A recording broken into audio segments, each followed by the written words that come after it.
fund the Chilean operations out there? Yes, absolutely.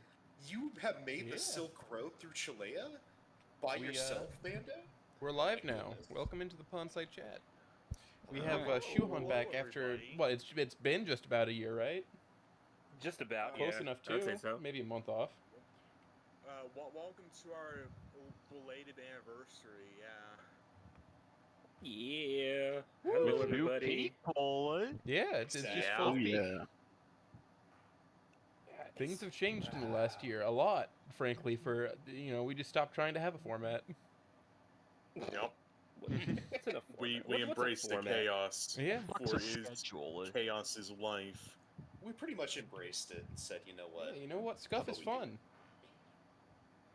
Yeah, so anyway, here to talk about how things have changed for him in the last year since we last had him in the chair is we have Shuhan, writer of more things than I can comfortably list in a sitting. That's true. That's true. Some of them that we can't talk about in the first minute of the stream. Ew. Well, good for you. Good thing it's the second minute. Hey, okay, cool, yeah, all that porn. In print it's called smut. That's true. No, you're right. You're right. A whole lot. Honestly, actually, I call it more of a spice rack because I like to be funny like that. But yeah, you're not exactly wrong. Well, yeah, of course I'm not exactly wrong. I'm usually right, right? No, yeah. I'm the smartest man alive, obviously. Absolutely. That's why we have such a great lineup for everybody. It's gonna be good. Constantly, every time. I have the greatest lineups in the world every time I do a 24-hour stream. Now, if only people would watch them. You know what? I watch them. Don't worry about it. Now, I just have to turn my TV off. That just turned on for no reason. We love this. Oh, we boy. love these live shows, guys. So we do it live, people. We do it live. Wait, you've pulled up a slideshow? No. That was you have to understand. I watch a whole load of kitchen nightmares, and there's a channel that's on my smart TV that is nothing but kitchen nightmares. You watch those too? I do. Honestly, I watch them on loop. Honestly. Yes, Time Lord. That is in fact Stella as the boss from Metal Gear Solid 3. Thank you.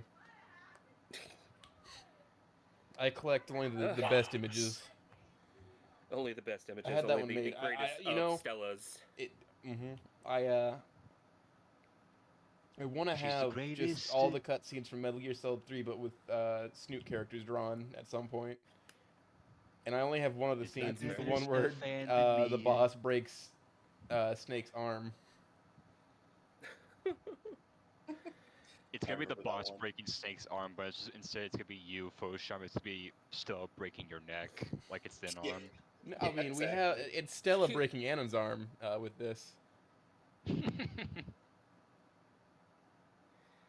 Which, I mean, that's great. I was talking to another writer friend of mine. How we were talking about When They Cry, that old anime with the girls that go crazy, and talking about how we have Stella and Anon having like a hatchet fight at some point.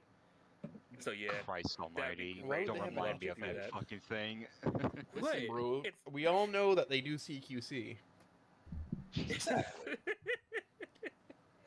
So it's like, no, you know what? I would love this. I would love it for Anon to throw hands with one of the dinos, if anything, just for the shits and giggles. I don't know who the end would be, but Ocelot would be Cynthia. Obviously. Yeah, that's fair. Yeah. She'd be a showboat. Would she meow though? You know, I can't think of any of the other characters that would meow. Honestly, I think we'd still get the meow. Well, obviously, I mean, that moment is so fucking disjointing when it happens. He's supposed to be. He's supposed to seem like the most badass character, and he pulls that off. I was like, what the hell am I looking at? Yeah. It is such a great tone setter for the whole fucking terrible. series. Absolutely, yeah, no, because it takes itself seriously, but then it doesn't. Much like the Yakuza series. Yep. Yeah, the tonal whiplash of serious crime drama to funny hijinks. For some reason, middle-aged men in diapers. Yeah, and the playing sorrow Metal just Gear remains Solid the 4, sorrow. and then you just cut to Johnny trying to take a shit in the corner. Exactly. Who are we using as Rykov? Who's gonna be Volgin? Question. Metal Snoot Solid 3. Well, Volgin, alright, Volgin is obviously Spears, because who else has the presence? Yeah, he's got a point. Yeah, you got a point there. But we also have to think of who is Rykov at that point. You could easily just make it Reed and just say he just, took too much Carfate. He's now, like, paranoid. That's true. This is a... I can hear that child laughing. This is... It's like an interesting thing. Like, the main reason I haven't had it done already is because I need to think of, like, who replaces who. Alright, I'll be back in a minute. Yeah, that's right, Time Lord. The end is Fernsworth. Nazer becomes, what? Not the pain. The fear? Oh my god. Maybe. He becomes the homosexual. My god. It all makes sense. Is the fear homosexual? You look at the fear, can you tell me otherwise? You know what, you're right. Okay.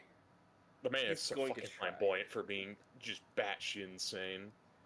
Hey, what happened to my soju? Who drank my soju already? Uh-oh. You did. Oh. It was me. I need to put this away for a second. I can't do this. Like a true Japanese salaryman, he lost his soju in his tummy. Yeah. Okay. No, I swear, consummate professional. I have not drunk an entire bottle of soju yet. Please. Yes, of course. I'm about halfway there. No. Halfway there. Okay. Whew. It's all in a dream. It's all downhill from here. Okay. We got nowhere to go but up. And I really, honestly, I think Anon as John Doe is perfect casting, because they mean the same thing, those names. Yeah. I can't believe he did us like this. Fucking Hideo Kojima, you fucking sick genius. What's this guy's name? Oh, he's just John Doe. Yeah, but what's his real name? John Doe. Oof. It's amazing. Anyway, do we want to talk about some of the projects you've been on? Yeah. Hey, sure. Yeah, this is about you, not about my weird fan fiction that's never getting written. No, absolutely. So what have you been up to? Yeah, you're the host. You can do what you want. I'm doing good. Since last time I was here, I've written more. I'm part of another mod team by the name of Fossil Fuel now, with some newfound friends that I made for a bit. But for the most part, I'm just trying to write more for Killer Queen. I've picked up another story, Brachio Game, which was, I think I had like 2 chapters. You made a bet with Magic Man for that. Yeah. That is correct. Yeah, that's true. Magic Man, I have the utmost. He's the reason why I Want a Snoot is unfortunately dead in a corner at the moment. I will get back to it, but the issue is that my ADD-addled brain has decided, okay, I need to write the awful Inko Mia ending one ending one fic, and I need to have like 16 chapters of that in there, like right now. And then I've also picked up another one, which is going to complete the duality of an E1 Snoot fic in Their Brother's Keeper, which I have read Their Brother's Keeper. That one apparently has hit people more than I thought it would. But other than that, right now, I've been writing a few one-shots here and there. I have written some smut. Nothing to to sneeze at with other writers that I know very well. Will you carry on the torch of the blue ball fic and then not let that idea get corrupted by my number one op? Depends if someone comes and commissions you for double the price. That's fair. If I have an anti-commission, maybe, but I'll do my best. Can we just have the regular blue ball fic series? Listen, I'm just asking for like 4 chapters then release, okay? 4 chapters then release? No, that's fair. You know what? I've honestly want to get into a situation where my issue is I get excited when I get a chapter done, when I'm done actually finished a piece of something, and I want to just throw it out there like almost immediately after it's been edited, because I have a couple editors now. I've looked back at my old stuff that I've written, and I realized, oh god, I don't know how to properly write shit sometimes. Who does? I mean, I wrote a little more for my second chapter, but it's still not out because it's not done, and I'm busy all the time. And by busy, I mean I like to shoot the shit with the guys more than I like writing. Hey, look at that sentence seal and drawing in the corner. Feels bad, man. Hey, I at least have a chapter out, no matter how bad it is. Hey, you know what? That's better than nothing, honestly. If you're able to get like a couple sentences into a story, that's just fine. I mean, progress is progress, even if it is a little bit. I might the only time, yeah. I might need a co-writer for Megaloboxing, honestly, just so I can storyboard it and write some of it. That's something similar that I'm doing right now. I do have another story that is kind of in docs right now. That is, I still have to go through and edit and add some stuff. It's another one called High Velocity. It's going to be an Anon Reed fic that I'm helping somebody else write. Oh. And they have at least 3 chapters worth done. I just have to sit down and actually like nosh through and add stuff, because their writing is pretty well done. I will not say I will say that they have a really good story. We've been cooking something really good. It's just sometimes you have to add a little bit to certain places, and I just haven't. I feel bad because I need to find the time to actually do that. But you have so many projects going on right now. Oh, cool, my AC kicked on. Good thing I turned on the noise cancellation for my mic. Yeah, I realize, and I've had a couple people tell me that I need to stop adding stuff to my plate before I over-indate it, and unfortunately, I have a terrible time listening. So, I'm currently working on a couple fics at the moment at the same time, trying to get them done. About halfway done the next chapter of Keeper. And then after that, I'm planning on working on a commission piece that I have. And then around that, concurrently, I'm going to try and update Brachio Game, because that one needs an update badly. How long has it been for Brachio Game? Well, there's a 6-month gap between the second and third. Say Brachio Game, at least let me just take a peek-see at this. Brachio Game, oof, owie. That was, oh no, I updated Killer Queen since then. Oh, that was last time I updated Brachio Game. That was back in the end of February. Oh yeah, February 21st. February 21st, yeah. I had actually, what I did for Brachio Game was the 2 chapters that I had out at that point, I realized was just better if I just added the 2 chapters together into one big chapter.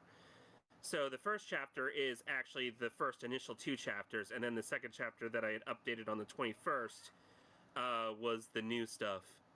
But after that, yeah, no, I need to get back to that one. And honestly, after that, I need to get back into Killer Queen, because I have the next chapter for that outlined in my head. But I don't want to start writing that one until after I have a couple more other things under my belt, because that one's more of a passion project for me, and the other stuff I feel like needs to actually have some intention, because that one that has like 15 chapters, while Brachio Game only has 2, and hell, the what is it? Their Brother's Keeper only has 1. Yeah, I see. So basically, you want to keep the Steam train going. Essentially, yeah. I want to say that if not next week or this week coming up, at least next week, I want to say that Brother's Keeper should be updated. That story, I have a lot of things that I really want to tackle with, especially with I guess yeah, I can say it. I can say it here. With the nature of their Brother's Keeper and Killer Queen, I will say it's sort of like a mirror image of a sense. Whereas Killer Queen is E1 Wani and E4 Snoot. I'm planning on making their Brother's Keeper E1 Snoot, E4 Wani. So there will be there will be a Wani storyline in their Brother's Keeper, especially with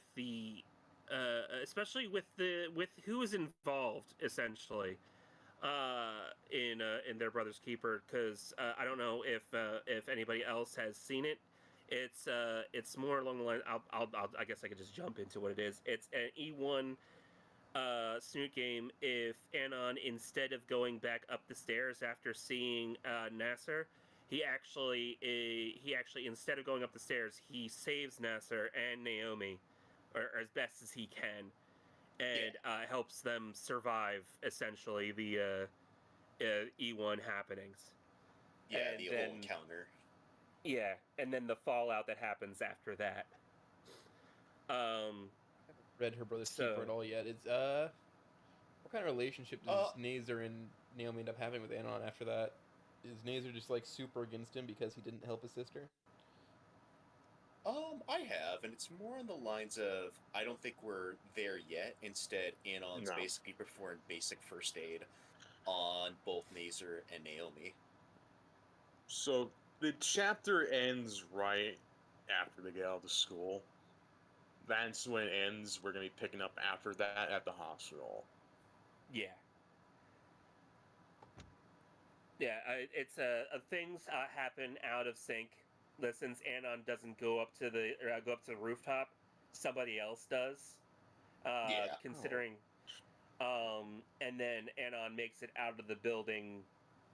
I'll say it. He definitely sees something that he didn't see before in Vanilla, and it kind of messes him up a lot. I mean, no doubt. Yeah, absolutely. Their Brother's Keeper. I already, as the very first scene of said chapter, I'm not shying away from anything that happened from the night before, the day of, or after. So it's not going to be a fun time. I know friend of the show and friend of the server, Meister, actually left me a very heartfelt response in the thread over in Snoot Club about it, saying that he had a difficult time getting through it, but really appreciated the writing. And this is coming from the guy who made Porcelain Doll. I take that with a badge of honor, honestly. Yeah. No, that's some good stuff right there. Because I've read Porcelain Doll. And a very talented, aspirational figure, I think, to me at least, for anybody who wants to be writing, just because of the quality of what he puts out when he does put it out. Yeah. I will say, Meister has a fantastic way of making a very uncomfortable situation palatable to read as you get through it, because he has a way. Absolutely. I'm going to shill about my friends every so often, and Meister is one of those guys that actually has a writing capability that keeps you fixated on the story and the narrative, and doesn't shy away from making things unpleasant, because it's going to happen, especially with that type of situation. It's not misery, but it is like realistic fallout of an event. Yeah. Yeah. I think honestly, if we go to right through to between Snoot and Wani, I think I resonate more with Wani's endings more than Snoot, only because Wani seems to be more centered in almost realistic situations. Ending 4, notwithstanding, and ending 1, which is also just seems almost comical when you really think about it, how people react in that. Endings 2 and endings 3 of Wani are extremely realistic. I have seen bits and pieces of what would happen in relationships in ending 2 and ending 3. I've said that was my first ending for Wani. To be fair, I've gone through a situation very similar to ending 3, so I resonated with that a lot, and it affected me a lot more than. I don't want to say Snoot didn't affect me, but I feel like it resonated more with Wani than I did with Snoot. And it's stuff like that. I enjoy endings that are sort of based in realism as best as a visual novel dealing with anthropomorphic dinosaurs comes into play. But let's not forget we're dealing with anthropomorphic dinosaurs. We're dealing with cartoon-colored some people haven't played it in a while, and they're just reading the fucking pics. They just forget about it. Hey, Shuhan, it gets the message across, though. Mm-hmm. Yeah. And like, just because we're dealing with anthropomorphic people doesn't mean the situations they're in are not based off reality. Yeah. Exactly. And I have always resonated more with them. I like a grandiose situation like the ending, like both the ending 4s are, where basically it doesn't seem like anything goes wrong, everything goes right, and everybody lives happily ever after in the end. I mean, that's fine. That's a great story. I love happy feel good stories like that, but also I'm a fan of stuff that I can resonate with. Not everybody has a very happy ending at the end, and that's why ending 3, as bleak as it seems, is very malleable and able to be changed, and has people actually coming into situations that can ultimately make them better in the future as long as they work at it. Yeah. I see what you're putting down. Yeah. So, that ties into what their brother's keeper. Killer Queen is sort of fantastical in a sense because it's an ending 1 fic, and there's specters involved to some extent. Exactly. Well, hallucinations, but that's still a specter haunting him. Oh yeah, it's more along the lines of when I was going into Killer Queen, I wanted the idea that Inca was so far up his own ass that he thinks that his shit doesn't stink, and I assure you it does. Oh yeah, he has a very high opinion of himself. He has a very high opinion of himself, and it's almost as if he needs to be knocked down a peg every so often, and it goes into the idea like at the end of ending 1, he was like, "This isn't my fault. I didn't do this. I didn't do anything to cause this." So, and it's like attitude. That type of denial, that type of attitude can wreak havoc on your psyche. And who better to bring him back down to a baser level than the girl that essentially, at least in Killer Queen, Olivia does not survive. And he's haunted by the specter of Olivia, who is constantly basically putting him down for every wrong thing that he's done. And he's doing his best to ignore it. Yep, he's gonna literally, through sheer willpower, try to push it away. It doesn't exist. It never happened. Exactly. So it's more along the lines of the worse that he tries to push it away, the worse it comes back. Up to a certain point. Whereas, yeah. Hey, look, it's Magic Man. Okay. Your boy. It's Magic. And time has not been favorable to Mia either. No, absolutely not. This is not. It definitely, at least when you get further in, you realize that something's going on with her.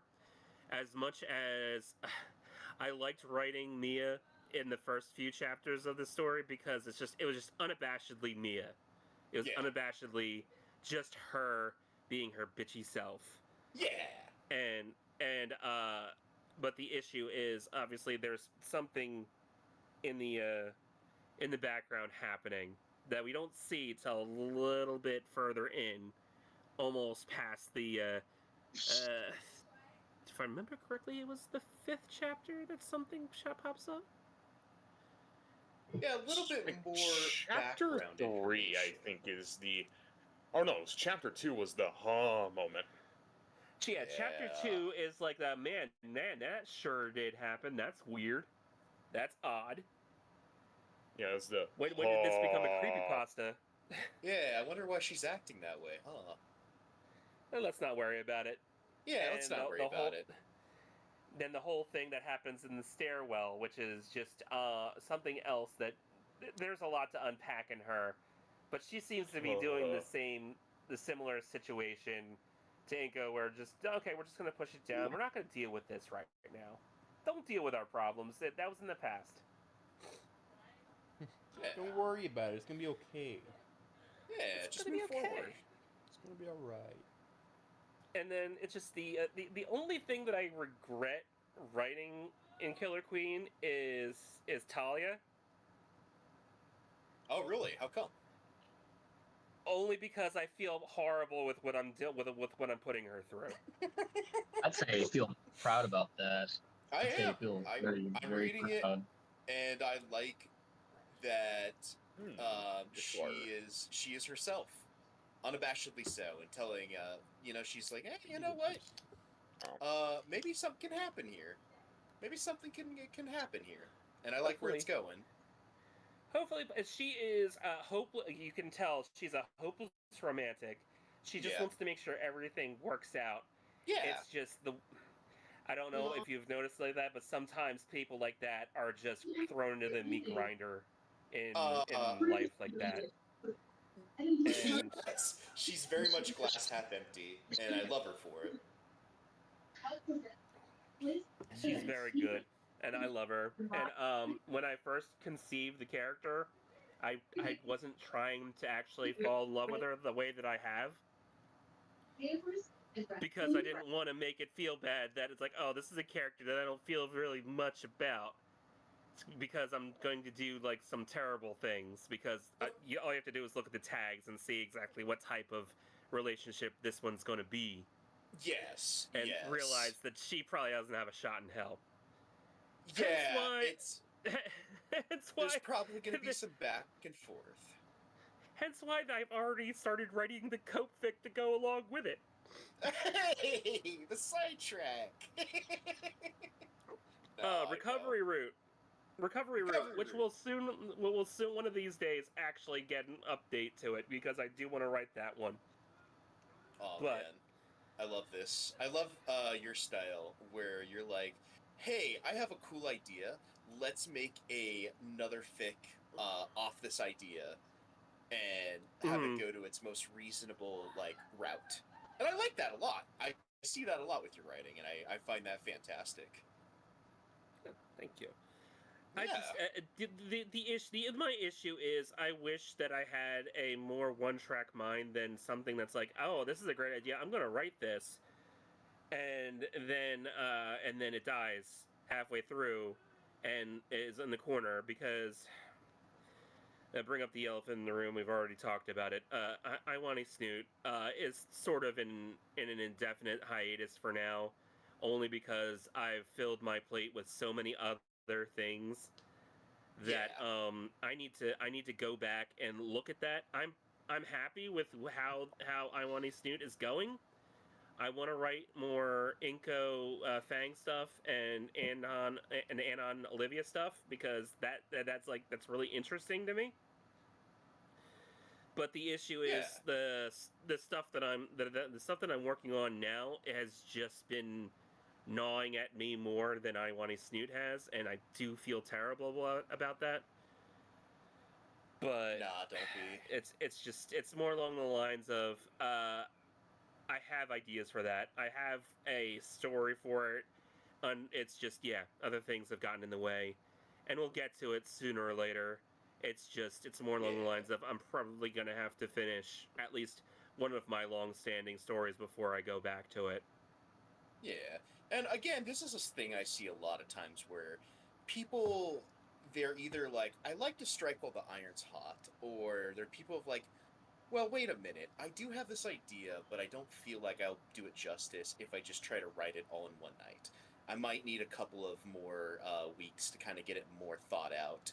And between your workload and between trying to get an idea on paper, it's not just going to happen all in like the session of a month. It might take a long time before that actually gets written down. And that's okay.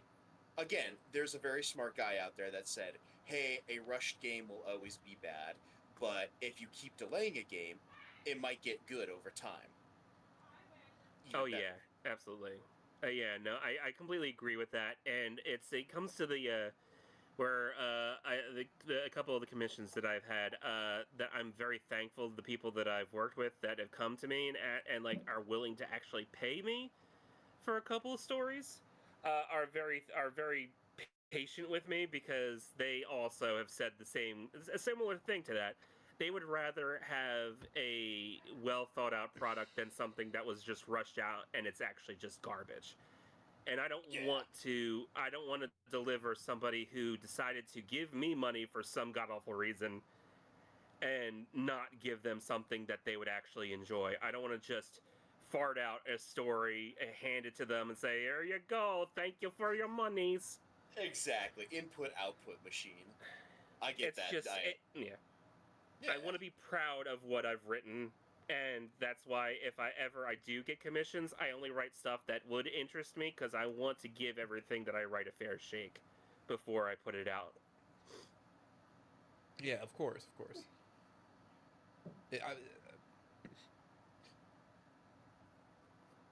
I know some people out there do take writing commissions that they don't really care about. And what that leads to is just like something that feels super fucking disjointed. If that makes sense. No. Oh yeah, no, absolutely. I know there are some people that are able to. You know what? I won't even discount the fact that, hey, you know what? You need to make money. You need to make money. That's neither here nor there. I don't really fault anybody for their reasons. But if you're not writing something that you at least have an interest in or a take in, how are you supposed to make that the best that you want it to be if you have no stake in it at all? At that point, you're just not. It's not from the heart, and honestly, you could go to anybody for that. Yeah. Anybody at any Perfectly time. said. Yeah. Passion's not there. What's the point? And some stories just aren't meant for certain writers. Like some people are not capable of getting the right vibe down. I've noticed. Right? No, you know what I'm saying? No, absolutely, yeah. That's why, like I said, I've had a couple people come up with different ideas, and I've turned down maybe 2 of them, only because that's not something that I would find enjoyable to write. And you're always going to be able to see if a writer enjoyed what they wrote or not, or if they just put this out after a weekend of looking at it and they're like, okay, there you go.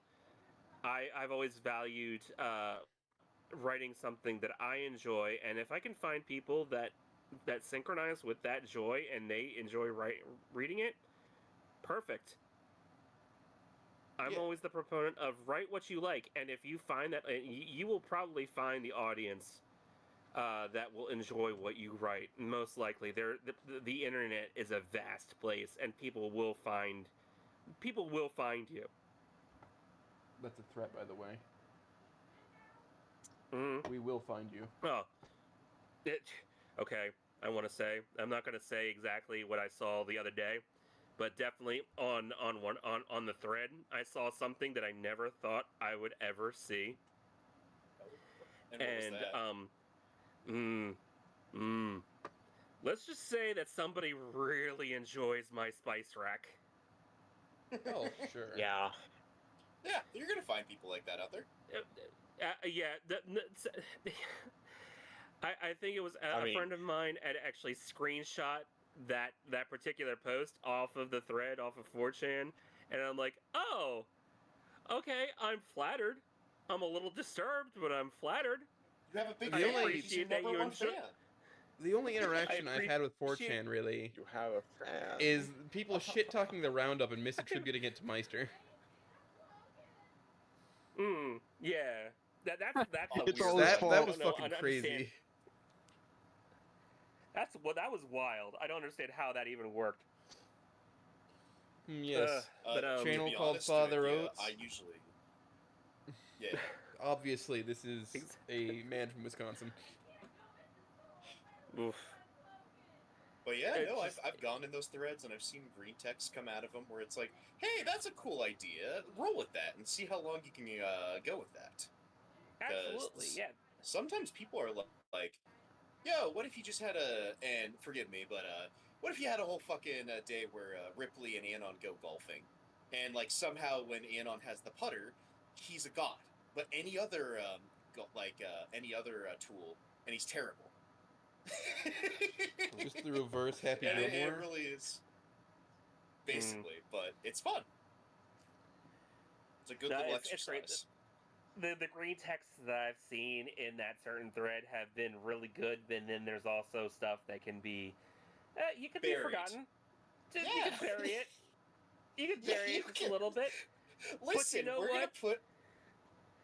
Yeah. Shuhan, we're gonna put a radioactive symbol there, and we're just gonna see the spiky rods. We're gonna put some hostile protrude architecture and a sign that just says this is not a place of honor. Yes. No, not at all. So it's just, you know what? Every so often, when I take a peek over there, and I'm like, you know what? Sometimes I'm pleasantly surprised, and then I see another thing, and I'm like, you know what? That's enough internet for me today. Yeah, but it still never stops my appreciation for seeing like someone just being like, what if we just had fun with this, or we did something weird here that resulted in a whole mess that ends up with something crazy. And it's awesome for that.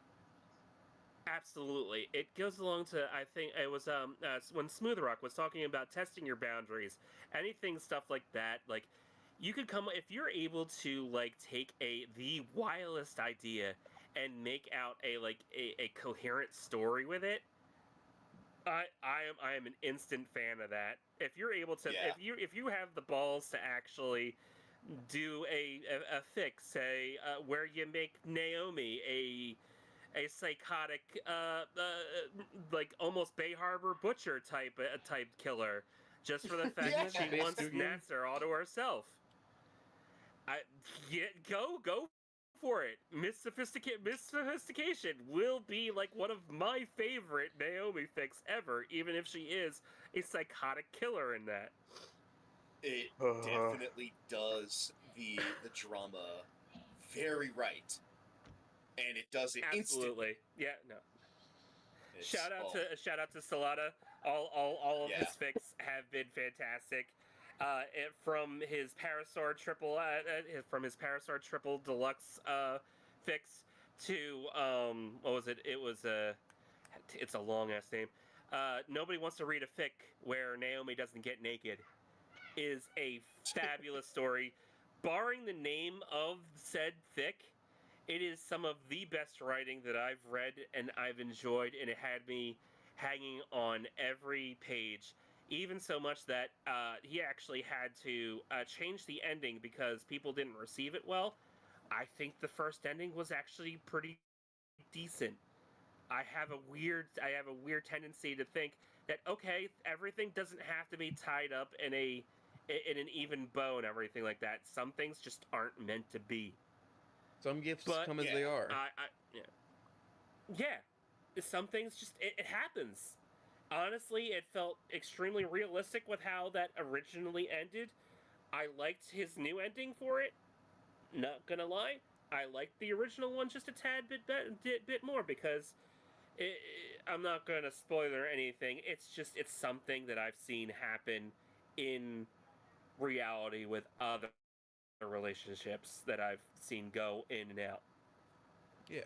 Salata, great artist, a great writer. Go read their stuff. I'm gonna shill people a lot. I hope you don't mind that. And yet you don't kidnap them into the server. That's just me. No, I don't. I haven't. No, I don't know why. This is your obligation.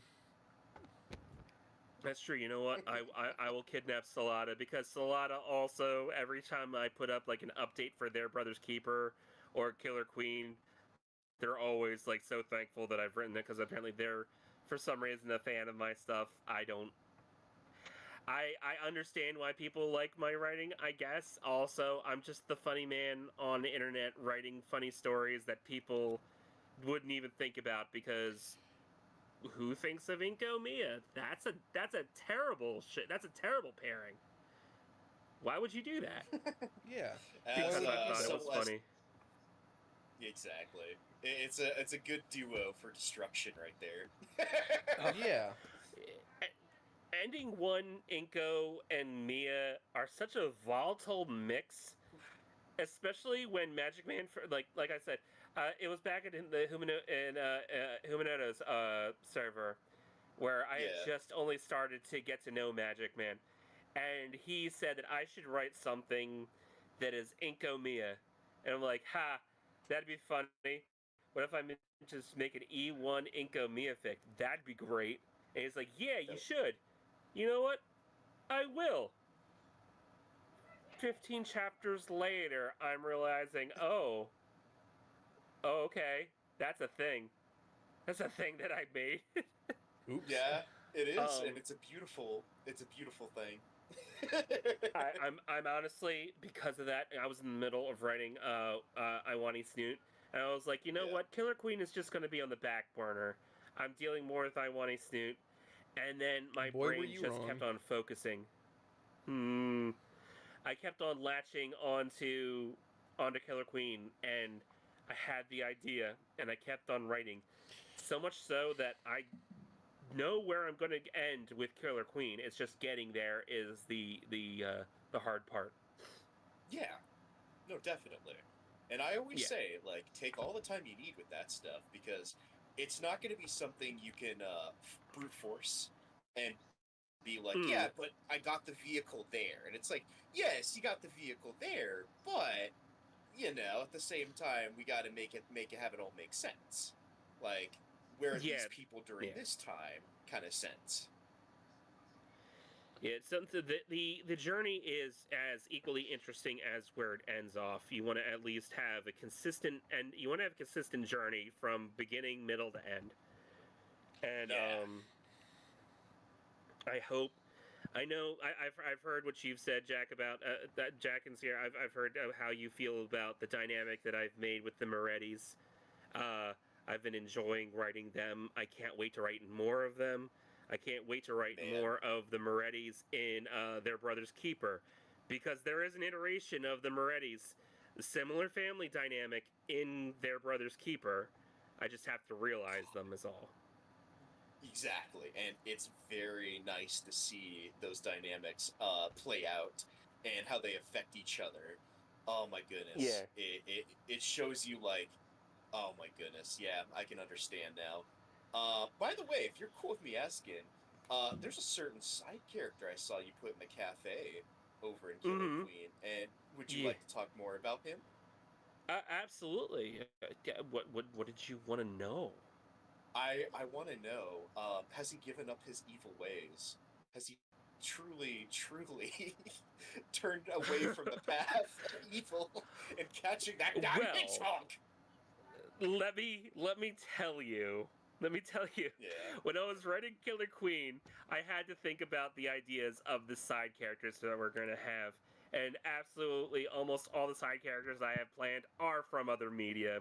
Going from Mia's work buddies, essentially being Lightning McQueen and Mater from Cars. Which has been great. I love reading that.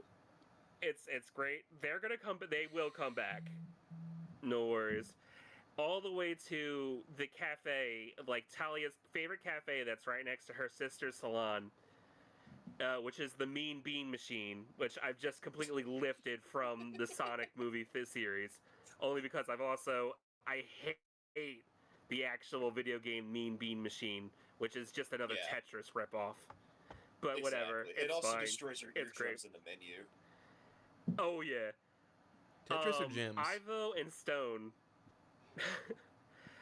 Ivo and Stone are some of my favorite background characters that I've written, especially with that initial scene with Talia at the cafe. Yeah. Or no, it's the second one with them, especially with his contraption. They're going to be an interesting couple that will be obviously a fixated point, because the cafe is going to be not exactly one of the main places to go, but we haven't seen the last of Ivo and Stone. And everything that Ivo has been doing is basically going to be coffee related. Qbot was fun to write, because this was a funny thing. This is just a dumb thing that I was like, what if we just retrofitted all of Eggman's robots into coffee related workers? Yeah. So when I made up Qbot as a portable espresso machine, exactly, that just didn't have the right. That didn't have the right accent. Yeah. It had a Southern accent, not a French accent. Not a French accent. It's supposed to be a French accent. Yeah. He's Southern. So it brings along, just along the lines of, I don't know how many people watch One Piece, but the original stuff that's going on right now, where they're talking to a guy who has able to reproduce what is essentially mythical fruits, basically reproduce them as multifaceted, and is able to make them down to the slight detail. But the problem is a failure for him is that the fact that it's the wrong color. Makes one of the most powerful weapons in the world, and because it's the wrong color, it's considered a failure to him. It's shit like that just tickles me pink, and I love it. And the fact Ivo makes like the most perfect personalized espresso maker. Cafe. But because it speaks in a Southern accent, it's wrong. Yeah. And I love how he goes over to everybody and he's like, please take a look at this machine for me. I'm so sorry. I fucked up. I fucked up. I fucked up. I'm a failure. I'm an absolute failure. I really beans this one Absolutely. up. Y'all like it when I grab my beans? Exactly. It's like Talia looks at Stone, it's like he's complaining about it. He just made a mechanical marvel, and because it's speaking wrong, that's wrong. Like, he's just a perfectionist. It's exactly. It's just him. You gotta make sure that you also accent the way you write to force people to read it that way. Oh yeah. That's one of the hang-ups with Megaloboxing is I have to think of how an Irish person talks. Honestly, that's Have you ever tried to write somebody like Suki out of Snoot Game? Because I've written him at least twice, and I hate it. I hate just trying to type phonetically and just writing in a bad Japanese accent. It is always like it was like in the story that I'm writing with another friend of mine, with the High Velocity, my Anon Reed fic. They decided that they didn't want to write the Suki fic because they couldn't write it. It's like, no problem, I'll take care of this. I've written Suki at least 3 different times, one in an unreleased thing, and then Suki and a couple other things that I have. And it's just being able to write an accent, or just in a way that makes you have to understand that, no, it goes back to Killer Queen. And when trying to write for Mater's a similar situation, where I have to write in a specific way that makes you like write have apostrophes all over the place. Watch as much fucking Larry the Cable Guy as you can, and that will get you your Mater. That's true. Because absolutely. that is Larry the Cable Guy. It. Yeah, no, absolutely. You're it is. That's the voice actor and everything. It's just trying to make sure that you have it phonetically down as the way that they would say it. Like, it'll probably kill people that are trying to read it and it's like, oh, this breaks my immersion. It's just how this character speaks. But anybody There's who not much we can do understands with the the written source material language. that you're pulling from will appreciate it. Like, I know I appreciate that. Yeah. Oh, yeah. Same here. Like, reading... I got Bear, smart I burn. was, like, first You know, like, you know, expecting- don't pronounce H's anymore, right? Yeah. Exactly. And the funny part was, I always expect Mayor to say out of nowhere, I want you. And I always expect him to say it to Lightning. I'm just cracking up at that. You thought about that line. I'm glad you held back. I thought about that line, but the problem is the only person he'd be speaking to is Mia, and that would feel weird. Yeah, exactly. So I'm glad you didn't. But it would be funny as hell to hear like that muttered in a bathroom. Oh, what yeah. the fuck was that? You know what? Maybe I'll add that in, but the funny thing is that the only time that he was speaking to Mia in that chapter was he had a towel over his head so that way he didn't see her in a compromised situation. Yeah, he's so too much of a gentleman. Person ever. He is, and I love that. I love that you took that tone with that, and it's been great just to be like, he's being a proper gentleman. He's trying to be respectful. Are you gonna add a girlfriend from the second movie in? Yeah. Canonically, it's just yeah. I can't wait to write him again. It's gonna be fun. It's just that's one of my it's fun to write, but when I get to the actual execution for like stuff like that, like Suki or Mater or anything like that, it can just be a pain in the ass, but also a fun writing all at the same time. I mean, if you ever need consultant for how a hillbilly talks, I'm right here. Oh, bet. Absolutely. I will definitely hit you up next time I have Mater pop up. I've been around that style of speech my entire life. Doesn't mean I am truly a hillbilly, but I have been around it a lot. You know the vernacular, at least.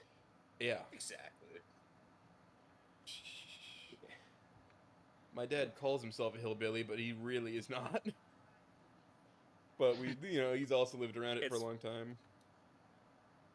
Hey, you live around it. You can't help but adopt it sometimes, even if you don't have all the mannerisms that equate to that type of stereotype. I don't know. I think a few times I've gone on like a rant in one of these channels where I kind of dip into it a little bit.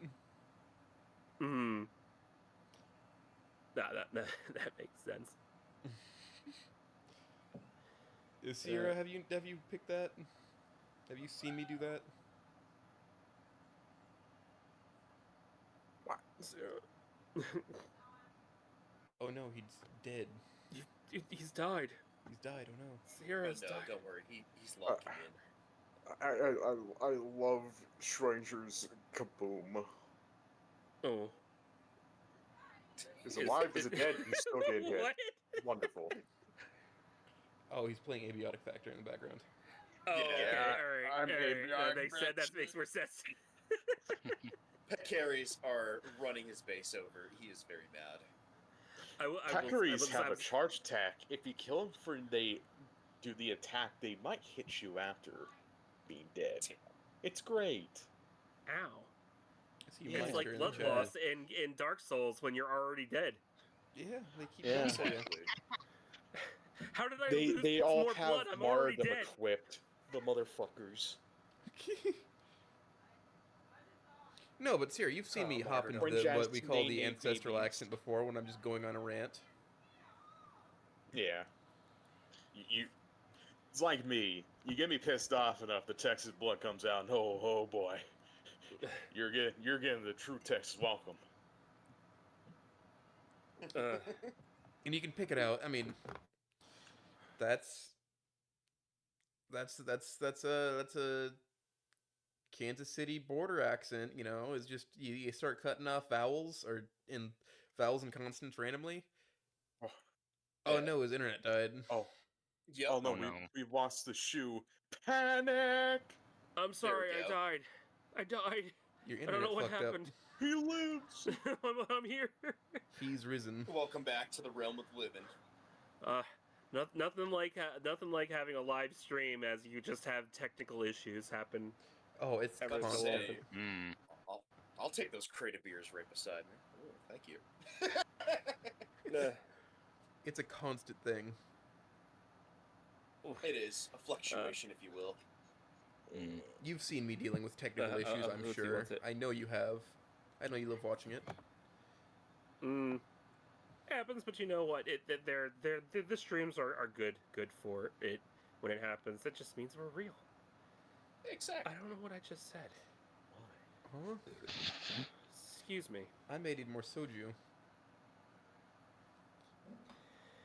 I'm out of soju, and I'm actually half a can into a Mai Tai. I'll be good. Exactly. We'll be fine. We'll be fine. It's great. We'll be I'm fine. working on getting right here. Gotta be fine. I like how you It's good. It's good. All right, so when we interviewed, I was like, we talked about Flint for fucking a while. The first time. Oh yeah. Yeah. And you just said, yeah, Snooped. hybrid genetics are a crapshoot. You're not gonna get one that's entirely one or the other. It's just gonna be, well, that's a man that has scales on his back. Yeah. That's a man that has skills on his body, or, oh, hey, Amba. But Shuhan, I do like how you structured it, where rather than here he is, deal with it, it's more of, hey, actually, this dude was around for a very long time. Here's the information for that in what is called a sidetrack. Yeah. I like the sidetrack. That was something. Yeah. Yeah, I do as well. I think they add a lot of structure to your original fic and support it up. And it really does help a lot with context. Yeah, that's why I feel so bad that fic has kind of fell to the wayside, only because Flint has been one of my favorite ideas for the longest time.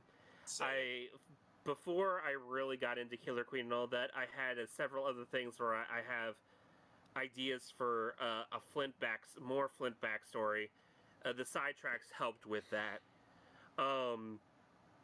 At least where in the fact that his relationship with at least where Mia is concerned, and then after that Stella and whatnot.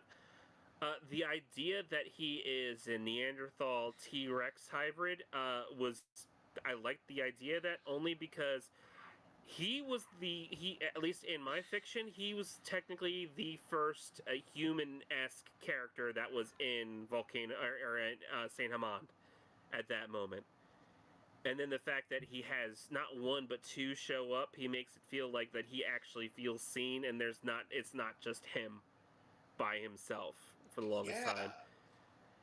Because random dude. I do like his interpersonal drama where it's like, hey, if you're of a certain physique, if you mind me just going into it, if that's okay with you. Absolutely, no, please. Okay, I really love the fact this guy is used to getting his way because of his physique, and he has to realize at some point that works for a time until legal consequences get involved of doing that too much, and you need to find some other way to not scare the living shit out of people so that you can continue living a normal life. I love that.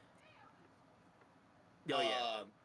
And I also love his talking about the social pariah and getting to the top, but what's the point if everyone's scared of you and doesn't want to be your friend? That's great! That perfectly shows that he understands, yeah, I can get to the top of the social, pyramid, but if I do so, no one will want to be my friend, and there's no value to doing that whatsoever. Oh, yeah. And it's great because of that reason. Yeah. The way that I wrote the sidetracks is that essentially it goes back to where Snoot Game started. Anon is a unreliable narrator.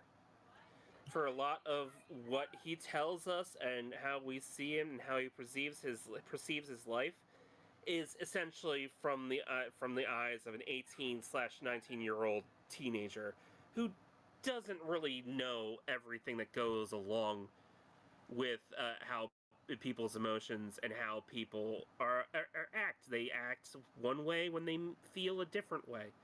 Yes. So at least with the sidetracks, you're supposed to see from the eyes of that POV, whether it be Flint or whether it be Mia or it be Stella. And the idea is like they only have so much information because not everybody is forthcoming with said information, which is why it was, at least in the sidetracks, when I moved from Flint's perspective to Mia's, Mia had no idea what Flint was up to or why he was acting so strange. Flint has an idea, but because we're not in his head, we don't know what's going on. Yeah, exactly. Do it. Yeah. Somebody who does a similar situation to this, it would be Smooth and Swanfather with Barrel of Mouse, with going through the two different perspectives of Anna and Anon, with which it's like people are wondering, why are they acting like this? Why doesn't it have the situation like this? Because people don't have the information that the other does have. Exactly. Yeah. Hence why you have friction, especially when you have teenagers who don't communicate well. Turns everything into a powder keg. Yes. So when you have Mia who only sees Flint as being extremely out of character, like acting the way that he did, to the point where he just explodes, she thinks that what the hell is going on with that? Why is he acting like that? When we know earlier in that chapter, apparently Flint had a conversation with Naomi at some point that may have colored the situation. We don't know what that conversation is because we were in Flint's thought space, but in essence, why do we need to be privy to everything that he knows in that situation? Because to him, that conversation happened, and he's using information that he's already gleaned. Why would he go over the conversation? If anything, that would seem redundant in storytelling, and that helps with keeping certain things close to the chest, so that way when later on story beats happen, all of a sudden we know something's happening, but we don't know what it is until basically it's too late, essentially. And I've always found an enjoyment in writing like that. Like, a lot of times the reader has more information than the character does, but that moment when the character has more information and you can sort of get an idea that there's something wrong, but you don't have all of the puzzle pieces to connect those dots, you may be able to figure out exactly what is in store. But the issue is you don't have you have those puzzle pieces, but you don't know how they all fit together until, oh shit, all of a sudden we're ruining what could have been, it seemed like, a decent relationship. Flint and Mia seemed like they really were into each other. But then because of a breakdown of communication, everything goes to the wayside. Yeah. And tension like that, I like stuff like that. That's why I emulated it in that situation. And now, considering that that's a background story, and you can see in the main story he's with Stella now, how the hell did that happen? Exactly. It may be a bit of a knee-jerk reaction. He's looking for a more direct opposite to the previous experience. Exactly. And it's getting to the point where, in essence, Mia, maybe at that point in time, he was happy with, because in essence they were growing up, they were childhood friends, they grew up together, they knew each other the most, but maybe he needs to step back and understand that maybe that wasn't right for him at that moment. Or maybe somebody decided to put their snout somewhere it didn't belong. At the back of Flint's mind. It's always the snout in the wrong place. Yeah, it's and maybe somebody decided to stir the pot. A certain peachy person. Now, I will say, when I was writing Lonnie Snoot, this was before, and people who know me now would never understand. I used to despise Naomi. Yeah. I used to despise Mia. Didn't we all? Exactly. And I've spoken about this at length. How much I had an entire piece in the last roundup about antagonists, and essentially all the antagonists that I wrote about, I initially hated with a passion. Trish, Naomi, Mia. I did not like any of them. Now that I've taken like another pass at each story and realized, okay, they all were still bitches. They all still were fucked in some different way. But with a second glance, maybe third glance, realize, okay, I can see where they came from. Sort of. I'm not condoning anything they've done. But considering that, like Spear says in Snoot, everyone's fighting their own battles. Like, things are happening in everybody's life that causes situations to happen. And that just makes me think, okay, let me step back and look at how these characters are interacting as to why they are doing exactly what they're doing. Like, take Trish, for example.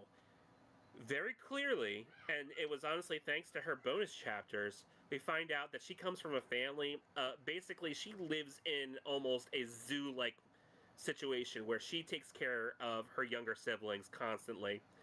And to her, she needs to be able to support her family. How do you support your family? The best way that she can think of, money. Yep. How do you get that money?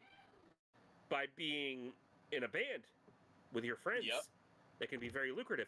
How can you be in a band and how can you make the most money possible? Be niche.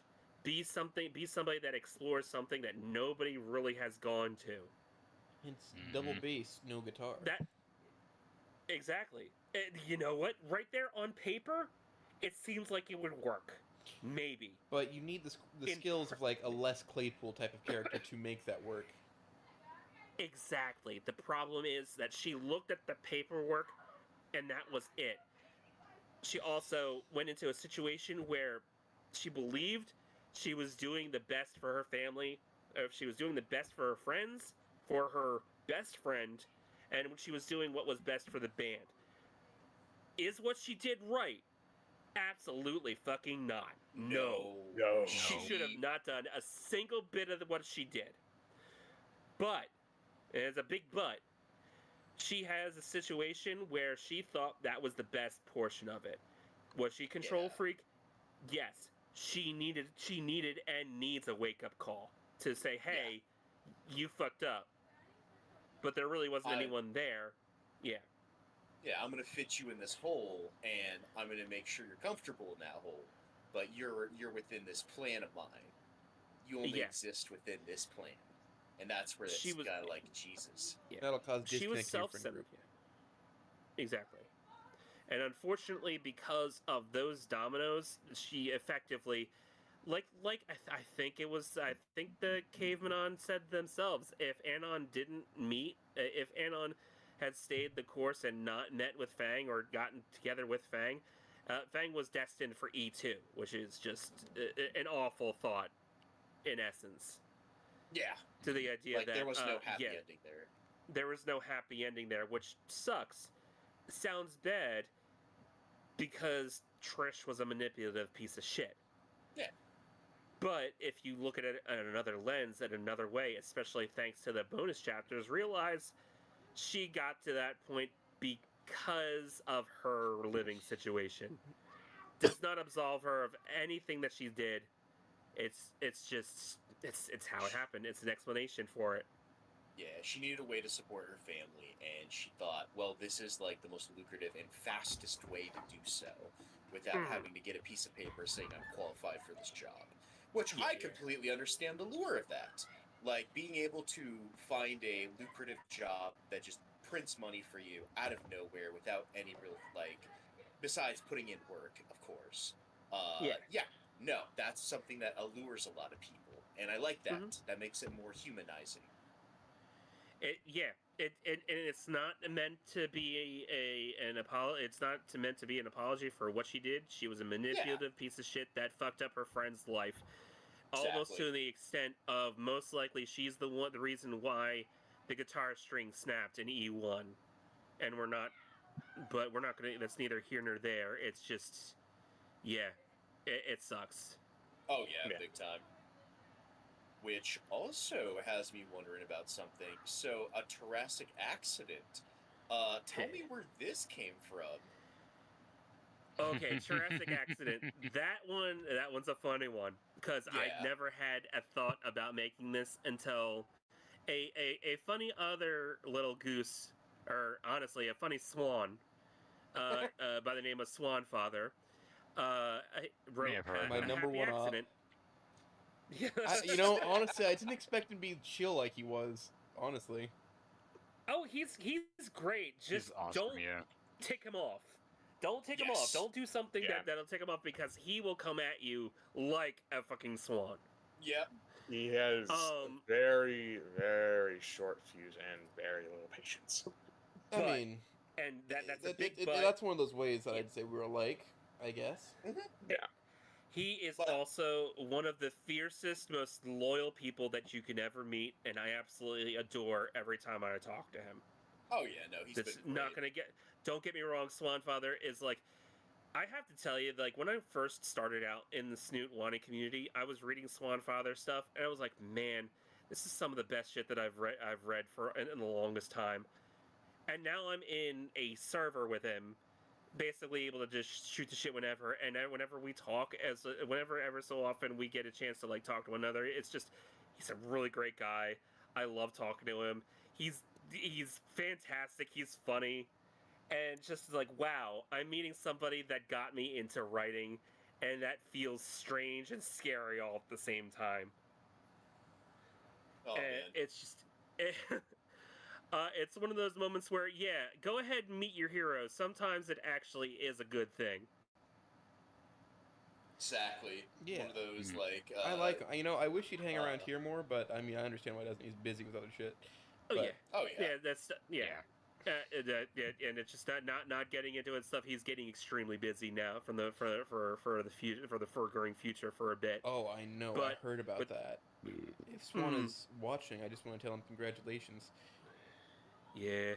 Yep. Congratulations, man. It's awesome. Enough shilling for Swan because his work speaks for himself. Because of a happy accident, he had spoken about he had been talking about the anniversary a bit, like right before June. It was June 8th, if I remember correctly, was the anniversary for a happy accident, and several people in our server decided, you know what, we're gonna write some fics to celebrate that anniversary, and basically give them the Swan. And so we came up with different ideas, different thoughts. Somebody else had other pairings or anything, and I was like, you know what? Let's do an Anon Trish fic.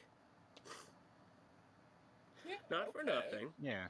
Not for nothing. I kind of like the pairing. It's a bit abrasive.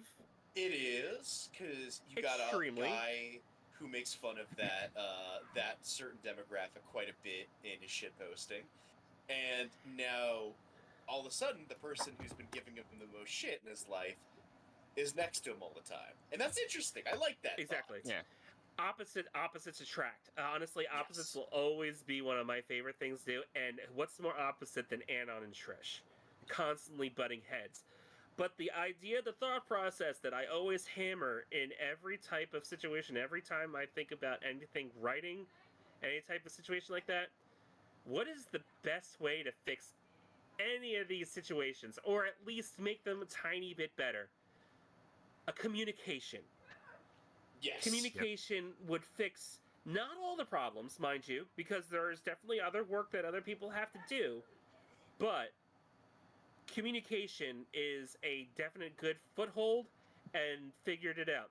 So my thought process when I was coming up with the Triassic accident what if Trish and Anon actually, excuse me, actually conversed, actually took some time to talk to one another, and then because of certain situations that happen, in essence, what happens if they got together? So, with Triassic Accident, where it takes place, it's essentially when I was started writing it, I was like, you know what? It'd be boring to just go directly from the beginning of everything. Let's just jump right in the middle of this situation. Say we already know that they're sort of unofficially together. Yeah. What would happen from there? Yeah. So I start off at essentially the venue search, basically smack dab almost in the middle of Snoot. And at that situation, this was right after the rooftop situation with Fang and that whole thing, which comes up in the first chapter of Triassic Accident. At that situation, it was Trish who actually comes up to Anon and says, "I cannot find Fang anywhere. Please help." At this point, there was already a rapport between Trish and Anon, to the point where this is essentially a more mellowed out Trish that actually isn't completely and utterly out to get Anon right away. Yes. It was more along the lines of Trish sees Anon and sees Fang actually getting better and sees it as a net positive. And there's more situation, which, coming back from after that, I have essentially already, in thoughts and against the better judgment of everyone around us, I'm going to be making it into a proper fic when I get a chance. Okay, this is gonna be good. So I will be going back to that whole beginning portion of how they get together, how they first start like gelling with one another. Yeah. This is and I'm already saying it right now. This is not a fic where Fang dies. Fang doesn't get cucked. Fang doesn't do anything. Fang survives. Fang is alive. She will be alive for the entirety of this fic. She'll be more or less happy. Friends who support her. She will not be. They will not be removed from the equation because there's no reason for that. They will not get Thanos snapped away. No. They will not get cucked in the corner. They will not be cucked in the corner. And I refuse to let that happen because, you know, I played Purple Game. Yeah. That was an okay mod. I'm sorry.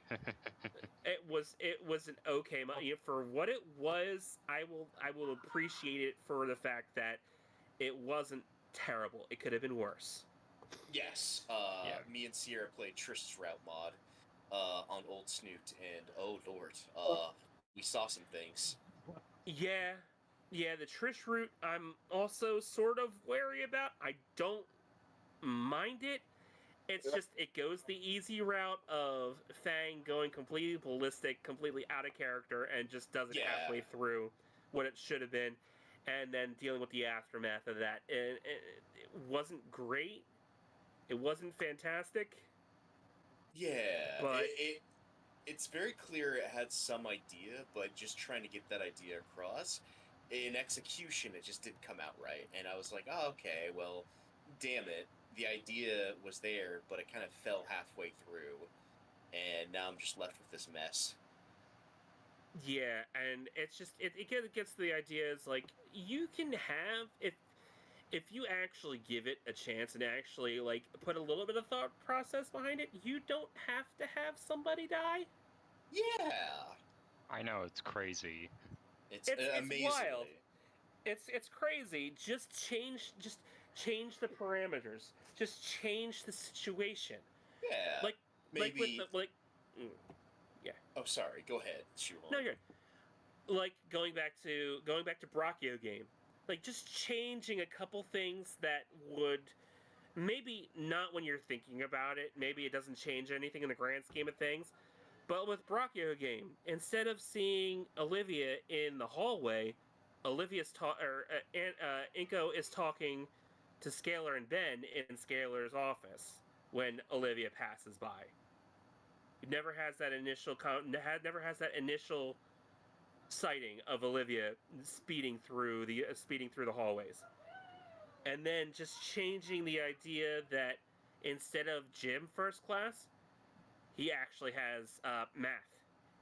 And then that's when he runs into Liz in that situation, where in Brachio game, surprise, surprise, it's an Inko Liz fic. Yeah. Surprise. For anybody who hasn't read Brachio game yet. But it's just changing some small things does the butterfly effect, essentially. And, it's just, not everything has to end with somebody dying. You don't have to remove the original pairing by some drastic means.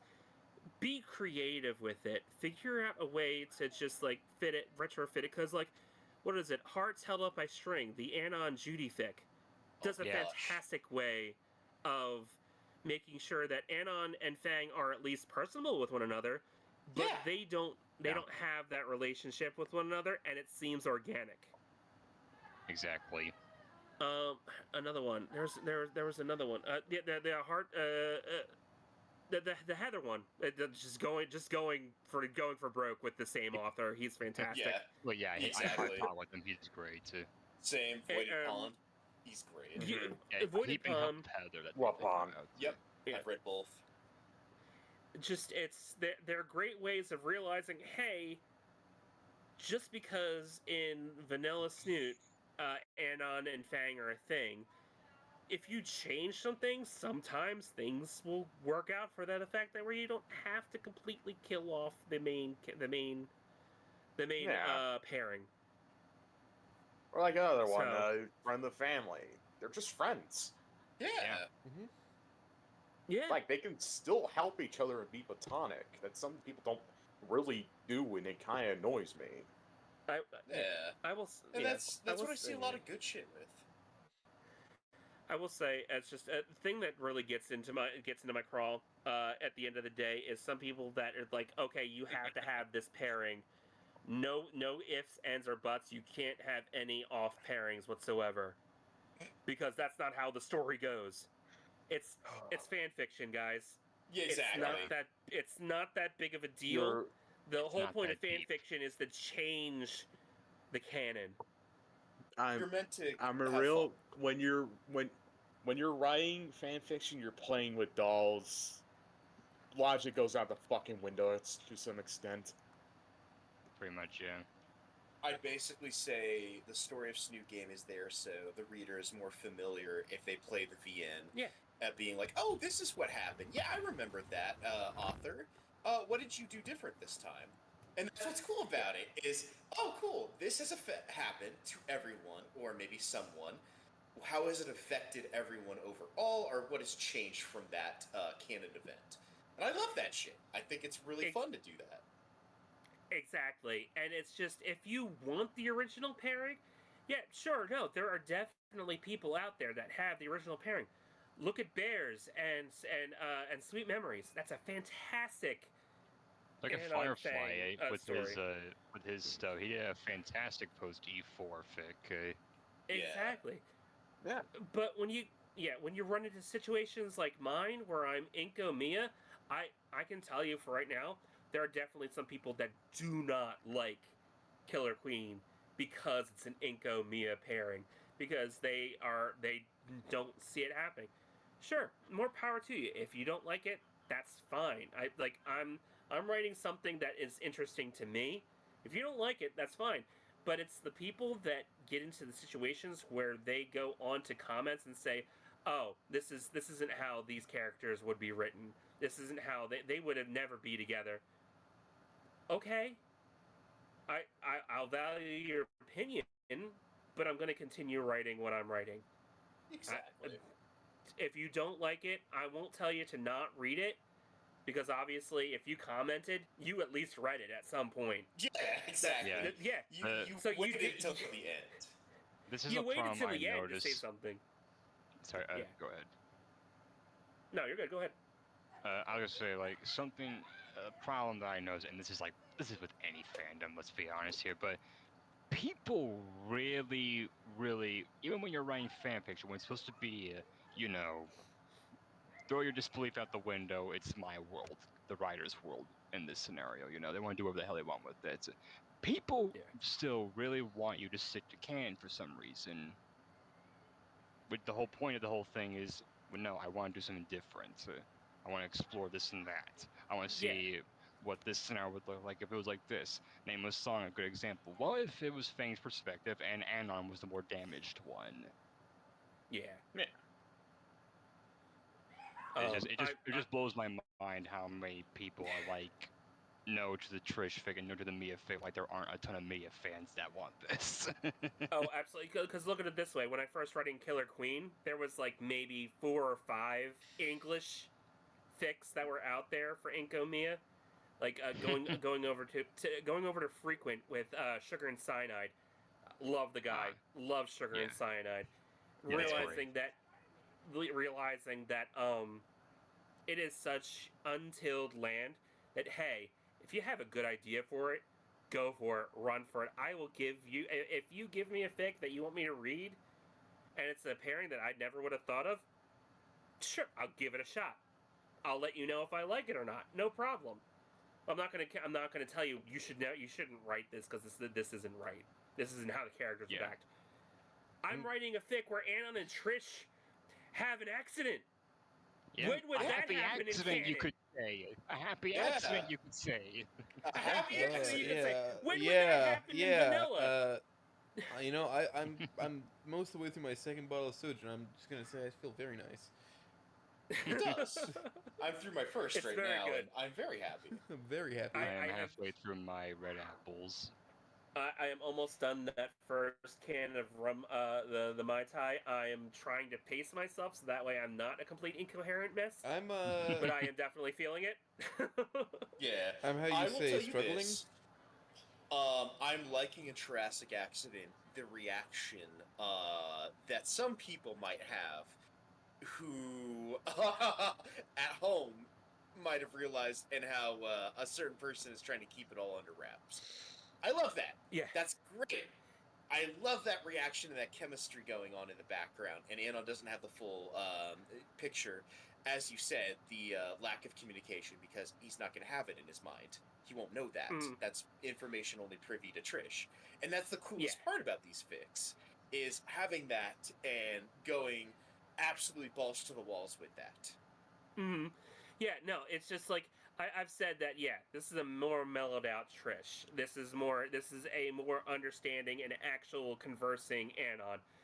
That doesn't mean that they're not going to have their issues. There's still going to be breakdowns in communication, and if second chapter is in any consideration for that, obviously Trish is hiding something, even if everything is starting to unravel at that point towards the end of that chapter. Yeah. But no, I'm happy that you want to turn it more into a fleshed out, like, more big story that continues on from there. That's cool. Yeah. Genuinely. Yeah. I'm sorry. I have to use the restroom real quick. Go ahead. We're totally not going to shit talk you when you leave. Good, man. Absolutely not. Absolutely we never not. do that in a million years. So what a terrible author. Yeah, what a fucking idiot, I right? Posters, I can't believe this Trigger guy. posters. Really, They're all the Twitch love same. in my I've Christian been waiting Discord for server. Brothers What the fuck? Keepers for 8 months and nothing. Oh my god, he fell off. Where Man, is bro fell my off. goy slop? Fucking goid slop. Listen, where is my fucking Albert? What is it? Oh god, Veronica / Anon fic. Where is it on the Spice Rack? I don't see it. It makes me mad. Yeah, exactly. Where's the Lunara? Yeah. Also, how dare I want Where's Lunara fic at all? Lunara. Yeah, where's the other, like, miscellaneous 30 raptor women? Oh man, unforgivable. Where's my Victoria giving Inko a sloppy toppy? Yeah, Where come on, is that belongs in the Shuhan? Spice Rack. Oh my god, I want a snoot. Literally, where's my Flint-focused chapter? I want more Flint-focused chapters. How dare he where's not the give where's me the any? Spears fic? Yeah, where is the Spears fic? I don't think there is one. Where's my Ruth fic where I make Ruth a mother for real? Oh, goodness. Wow. What a crazy thing to say in this community. I know. Absolutely. I know. I can't believe I'm the most unhinged person in this community. Can you believe it? Yeah. Wow. Yeah.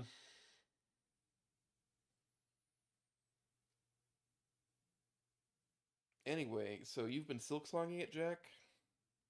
Actually, I've been Hollow Knighting it because I want to know more about Silk Song once I finish Hollow Knight. If I finish it, I have a good idea of what's going on, and it's all cool.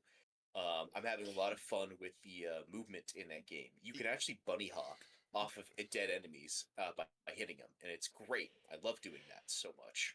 It broke every payment processor. Yeah. It shut down the Nintendo store. It shut down Steam. The final boss of Steam literally stopped Silksong from coming out for one extra day. And it was amazing for that. I was like, wow, I did not think it would be that popular, but here we are. The same thing happened with fucking Deltarune. Yeah. Really did. You know what? It's true. I heard every single bit of that. Thank you very much. Yeah. I'm glad I figured. You I know figured I'm as much. right, Shu. You know you're I'm right. Everything that you guys said was true. Zach, you have a lot of competition for you because I do have a. Sierra can tell you that there is a special role in the actual Ruth server that I have that I guess I need to add you to. Oh Jesus! We all need There's him. a role called Ruth Suitors, and there's at least 5 of them there. Oh boy! Wow. We'll be fulfilling the MILF challenge. We're gonna be having a fucking 2010 shitty game dating show at the end of this one. It's great. Oh my gosh. Oh my god. Oh my gosh. Ruth will come up, but they come up later on. But trenches, boys. Yeah. Where was I? I was talking about a Triassic accident. You were. Yeah, that's right. Yeah. After I'm done this 3rd chapter, that's going to go with this technically pilot series, as I've been putting it. I'm going to go into the nitty gritty, go back to all the way to the beginning of how everything starts off. Essentially, like almost every snoot fic does. The different operative term is that Inko, or not Inko,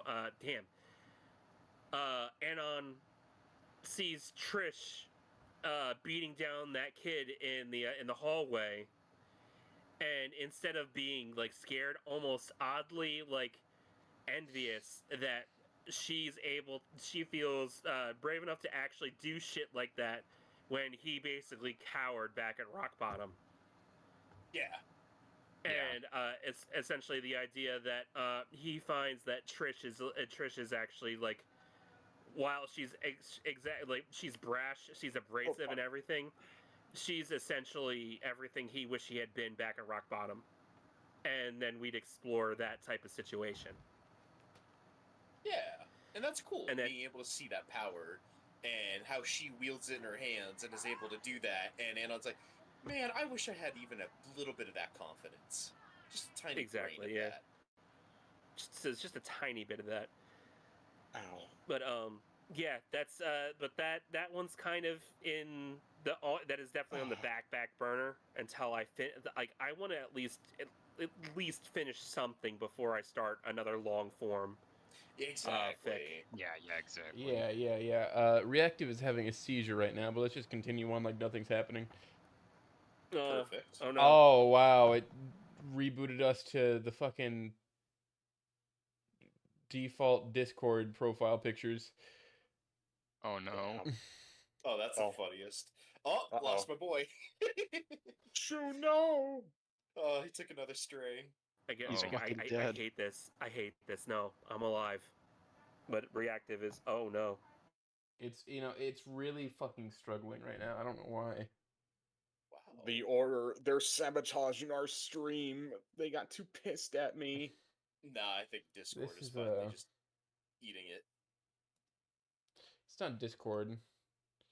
It's something else. I swear, this is ridiculous. This is the funniest ever. I have to manually set. Where? Why am I Sierra now? What the fuck? What the fuck? Now I have your powers. I can't believe Oh, hey, I'm Oats in, Sure now. I can't believe Oats inside of Sincera right now. I know. No. Insane. Why did it My do this? awesome PNGs. I love those. Oh man. Oh, look at that. Those look cool PNGs. I like how Shuhan's is like taking over the entire screen. That's great. It is I'm my okay. interview after all. I am the most important. Yes. But also, it's good art. I like it. Yeah. Oh, yeah. No, that goes to like one of my good friends, Jorg from a Grimbocord server from where, funnily enough, it was through Fossil Fuel that I met him. He is one of my favorite Chileans who has done fantastic art for basically fan art for Fossil Fuel and Ruth in the interim, and he JoJofied my Parasaur, so I love it a lot. Part 7 too. Very nice. Mm-hmm. Still I will ball say, run, baby. Oh my gosh, I love that. I have a bad confession to make. I have not seen JoJo. Oh, And no I feel worries. awful about Don't worry, that. I haven't either. Don't worry. I've watched and I'm read chewing most of through it. it right now. We should be read where JoJo. Yeah. No, but Oh yeah, go ahead. Yeah. Sorry. Yeah, Jorg has been a very, very good friend. He's also the one that calls me funny things that you heard last night, Jack. Yes, I did. And I would not trade him for the world. He is a fantastic friend that I've met through just doing things in this new community and joining up in a mod team. I've met some really good friends through it. Oh Yeah. man, happy to see it. Always love to see it when Absolutely. people are meeting new people and they actually have good chemistry. But yeah, no, Yeah. solid stuff. Oh yeah. I don't know what Reactive is doing right now, frankly. So everything's all a little bit fucked up. We're all merged If within you each move, other. if you move Sierra, there's a hidden falling in the background. Hi, falling. Exactly. Hey, falling. How Hey, you going, Falling? man? It's a big prop Hey. picture. I sent Oats the proper sprite.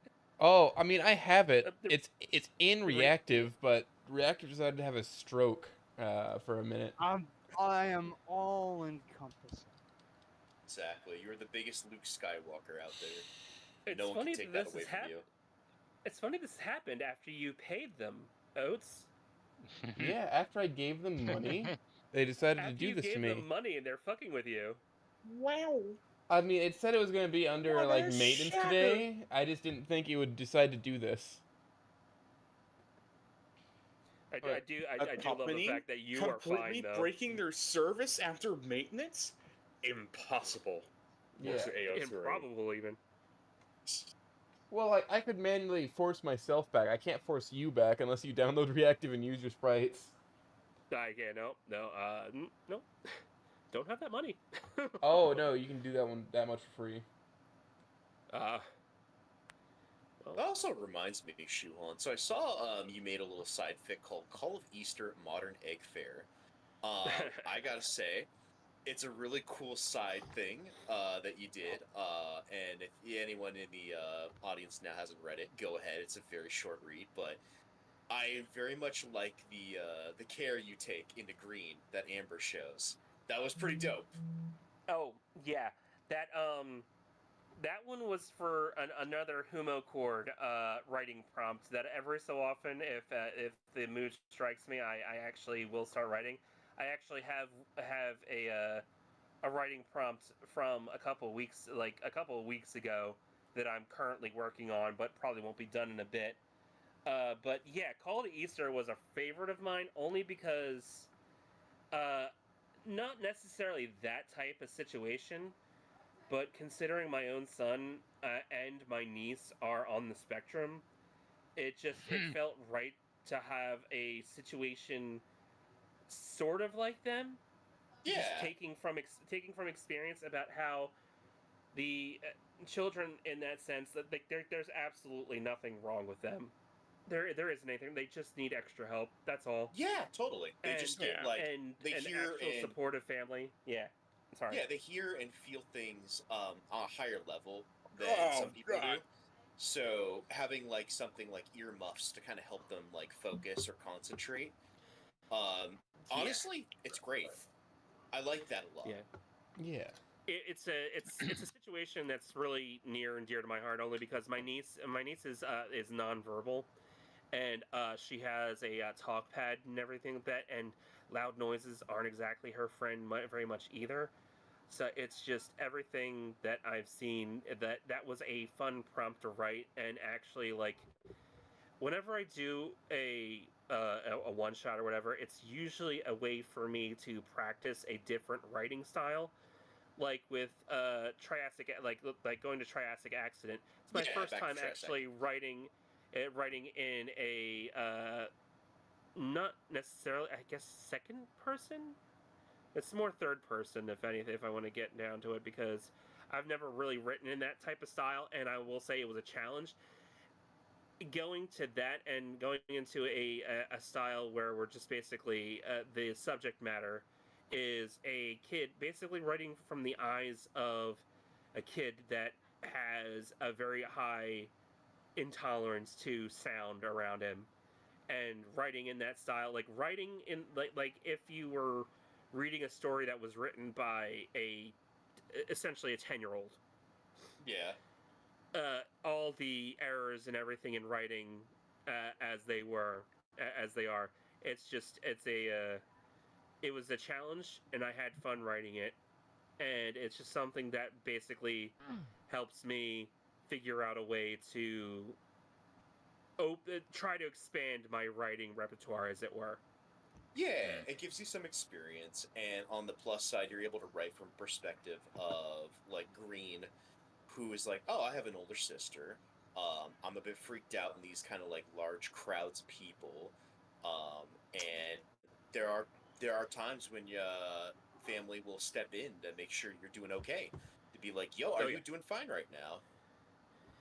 Oh yeah, and then on a more joking side, it was also a chance to add in Smooth's Dinosona a bit as the referee. Hell yeah. And his awesome footwear. Yeah. But yeah. Oh hi there, Jane Silksong. How are you doing? How you doing? Yeah, hi, Mr. Hello, John. Everything is Silksong. fucking broken right now, by the way. Yeah, Meister. I noticed. I'm kind of sad because I'm literally making a sprite that's specific for right now, and I'm not going to be able to use it. So yeah, I mean, you could install Reactive yourself and then overwrite my end, or just look it up on your browser. That much is free. Do that.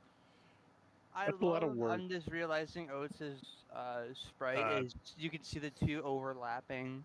What would this be called? It'd be Reactive. Reactive by Fujitech.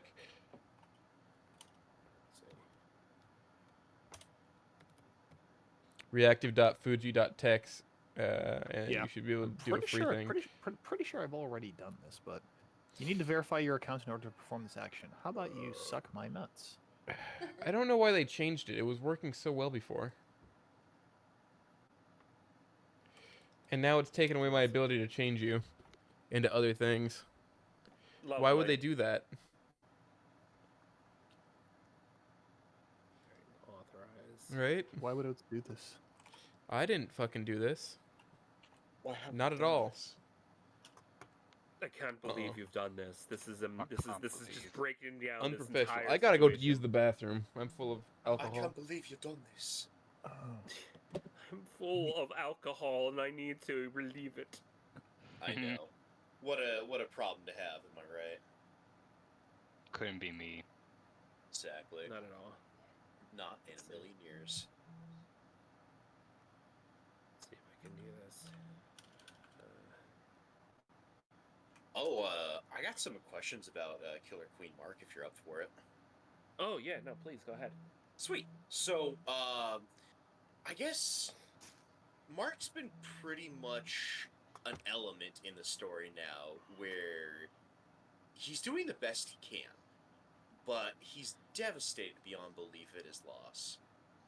And without trying to spoil literally everything, he feels a certain way, and he knows he can't really do much about it. Is there more you want to do This is going to be there? a very sternly worded email, if I remember in the morning. I must say. My God, he's becoming a Karen. I love this. It's gonna start big dog. You fucked up your shit, man. It works like I'm paying for this, and it works worse than the free version from before. I paid for this too. I paid for this, and you broke it more. That's crazy. But yeah, no. With your ideas with Mark, Shuhan, what are you thinking so far with the guy?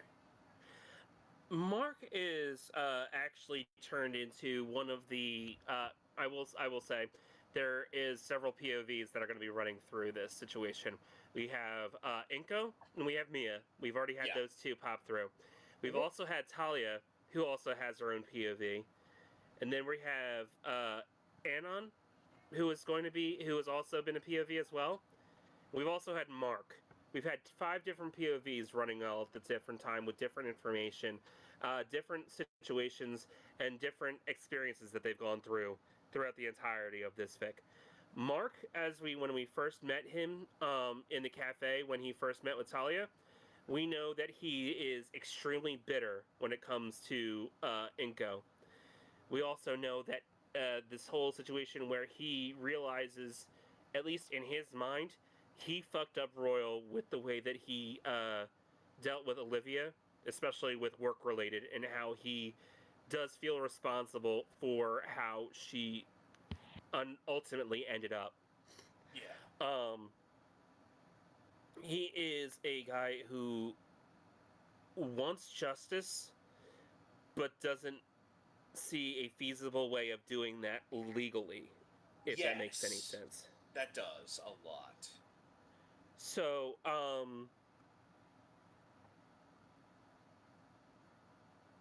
the whole situation that he is now, I don't know. There was a point where I had actually wrote out basically a false ending called The Beast. Yeah. Which where he just said, no cares, no fucks given, let's go. Essentially, yeah. He gets to the point where he figured it out. just murders Inko This and Mia. This is still way worse than before. before. I tried. I really did. I think I did it right. No, I'm not referring to you. I'm referring to my end. It's fine. I'm finally fixing it. Okay. This shit's gonna be like pulling teeth, motherfucker. At this point, at least in the current chapter that's out right now, you definitely can tell that he had no issues with airing the dirty laundry about who Inko was.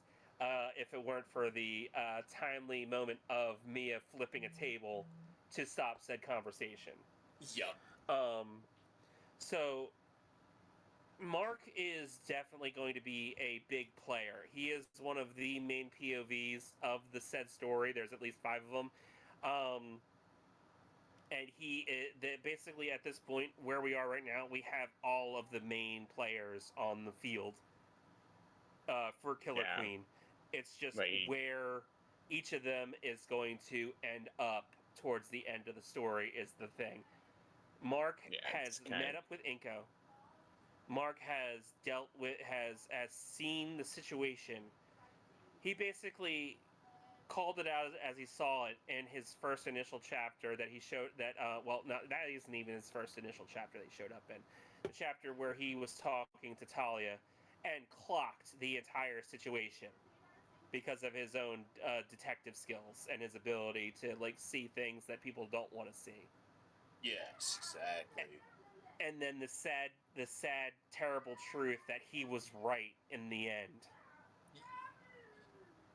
is killing him inside, because he just met somebody that reminds him that essentially not for a one-for-one realization, but sees Talia as in the same situation that Olivia was in. Yeah, someone that's a victim. Yeah, and he's not going to be in a good place after what happened this past chapter, at least. Yes. And I'm starting to read that myself, and I love it. Yeah, he is definitely going to be somebody that to keep track of, especially in this next chapter that I am chomping at the bit to write, but I'm putting myself off of it because I need to take care of other things first. You got a full plate, and you're being responsible with everything that you're juggling right now, and I love to see it because you got a whole project going on in the background, and also on top of that, you got other commission stuff like that needs to get done. So you're doing good, honestly. You're juggling a lot, and you're keeping it together. It's not for nothing. It's not anybody else's fault but my own. I will put that out right there. That it is my own fault for the amount of stuff that's on my plate. Yeah. I fixed Shuhan, so there's that. Yep, Shuhan is now hovering. No in the idea how. I am. And I love it. Given how much soju he's confirmed, that might be appropriate. Yeah. He's taking on magical properties. Aren't you supposed to be sick or something, Falling? I am. 500 gallon. It's just built different. Exactly. I am. Save. I took a break for a second, but now I'm halfway through my night. Good night, Falling. Good night, Falling. Good night. Yeah, I know you're just about to do it, Oates. I was just popping in, man. I have lumbago, and I'm currently dying. So general malaise is what you have. Lumbago. It's a very serious disease. Oh, of course.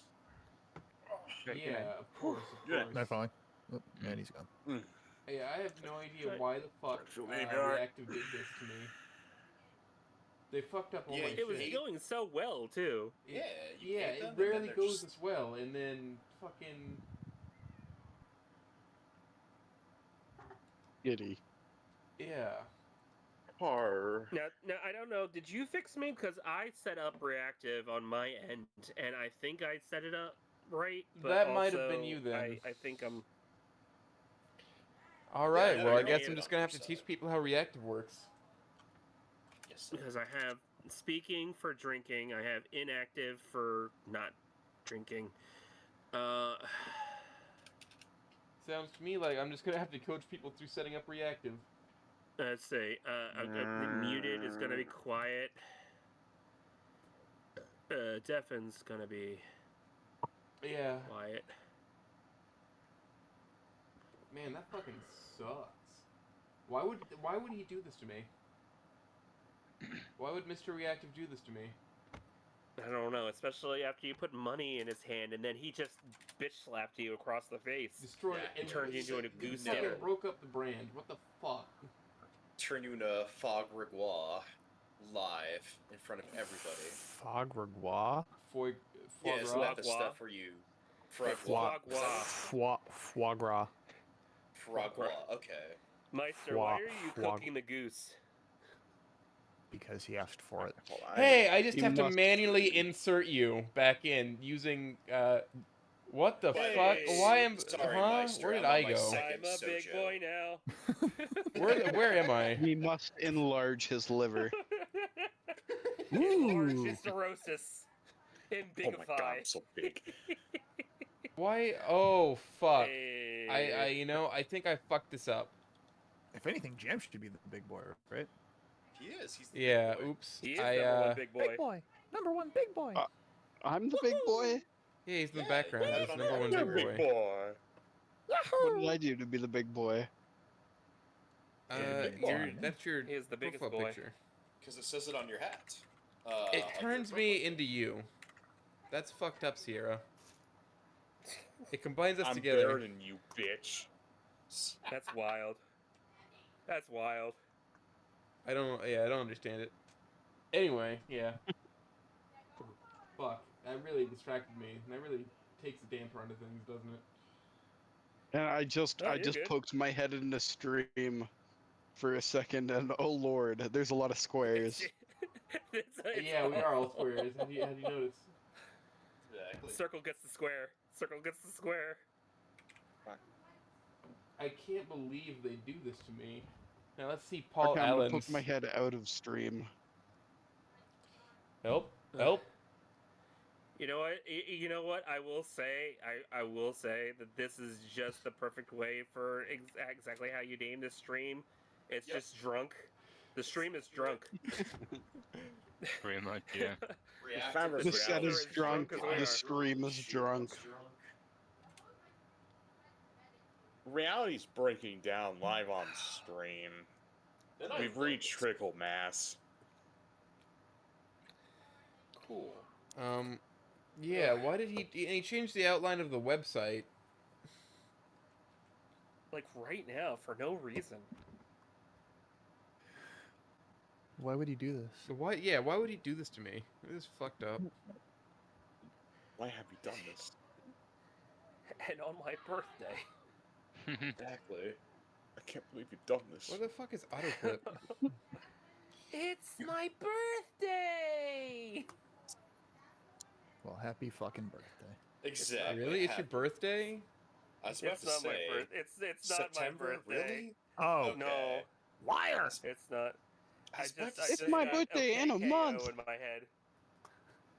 It's got I got Because I was OKKO about to in my say, head. there's some scary coincidences where I don't know. We'll just have to. We'll have to roll and go with it. And we'll just have to do this El Clasico and just shrink everybody else's fucking image down.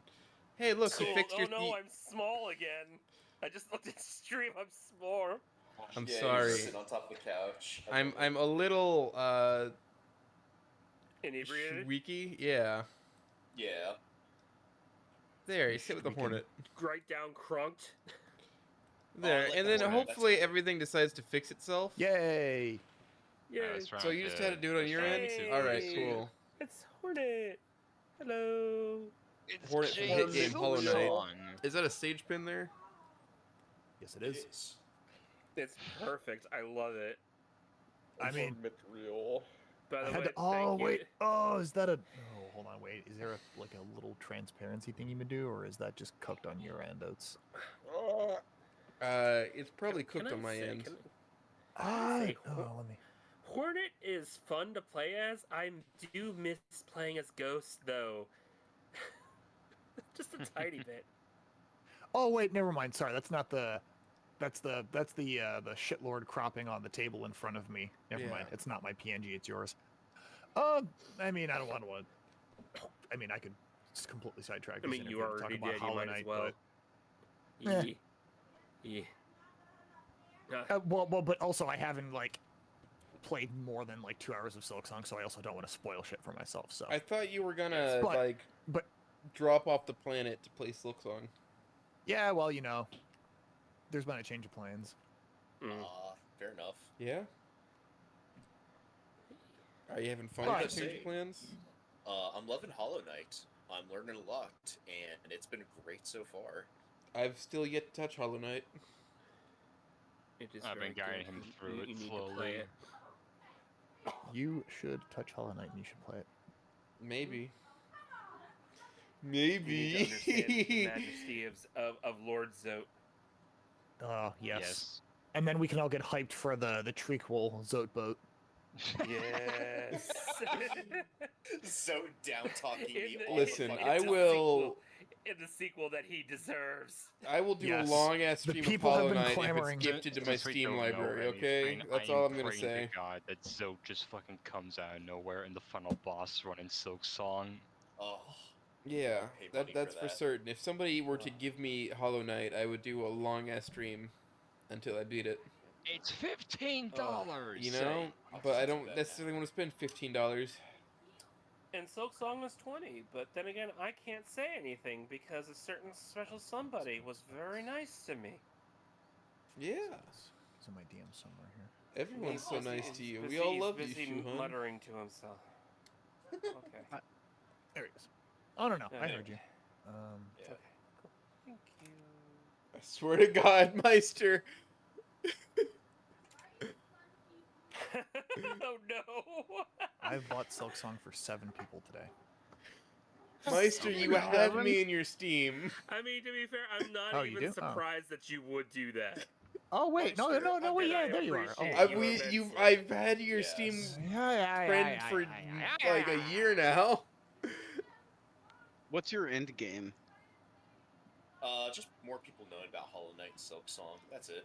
Fine, It's I'll a set very up a good game. long It's a very stream good series. after. Yeah, it is. I'll It do at is, least yeah. 5 hours this I will- week, but like. It is some of the best lore and some of the best just gameplay. It's fantastic. I gotta admit, I'm a big fan of Cornfur. He's my favorite so far. Fine, I'll be your little knight.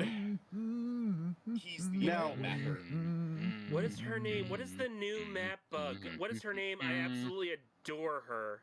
I have no idea, but I love it as well. I love how she talks to short people the proper way. This feels Yes. like it's Google Yes. search away. Yes, Who are she you like talking about? she like gets down on her hands and knees to talk to you. It's great. Best. Who are Every you time talking she about? just crouches down. She's like talking to you like you're a child, and I love it. What are you talking about? I mean, Silk that is Song. that is like her the new opening line map- to you. oh. It's like, yes, young one, you're clearly inexperienced. And Hornet's like, the fuck you say to me, bitch? The fuck are you talking about? That's the best part about Silk Song is that Hornet actually has a voice and she converses with the people around her, and Yes. I love Yeah. it. Yes, that's one of those things that at first I was like, oh yeah, that's right, Hornet can talk, and then it's like, oh, that's gonna make conversations with other characters a lot more interesting because she's not Yeah. just blankly staring at them and they're like, you don't talk, huh? I love Ghost, I really do, but I really do like Hornet. Hornet's personality gels well, very well with the world around her. Hornet actually has a character. Hornet actually has a Yeah. personality, right? The Ghost didn't. The ghost is a No, ghost. You're not right. Right, exactly. Why the Ghost did all the things that it did, that's like one of the things that's not ever really explained in the lore, right? There is no real reason why the Ghost did what it did. It doesn't have a personality, it doesn't have a mind. It's just Yeah. void in a vessel. It's very good though. Even Yes. even so, it's still very good.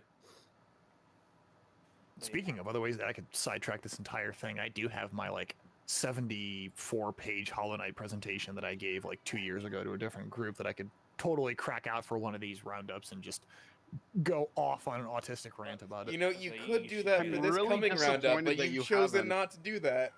You could have done that I last just had time. fun. Well, yeah, because it would feel like rehashing to me, but it wouldn't be rehashing because no one else here has seen it. Exactly. That's the whole point. You're not rehashing it to anybody else other than yourself.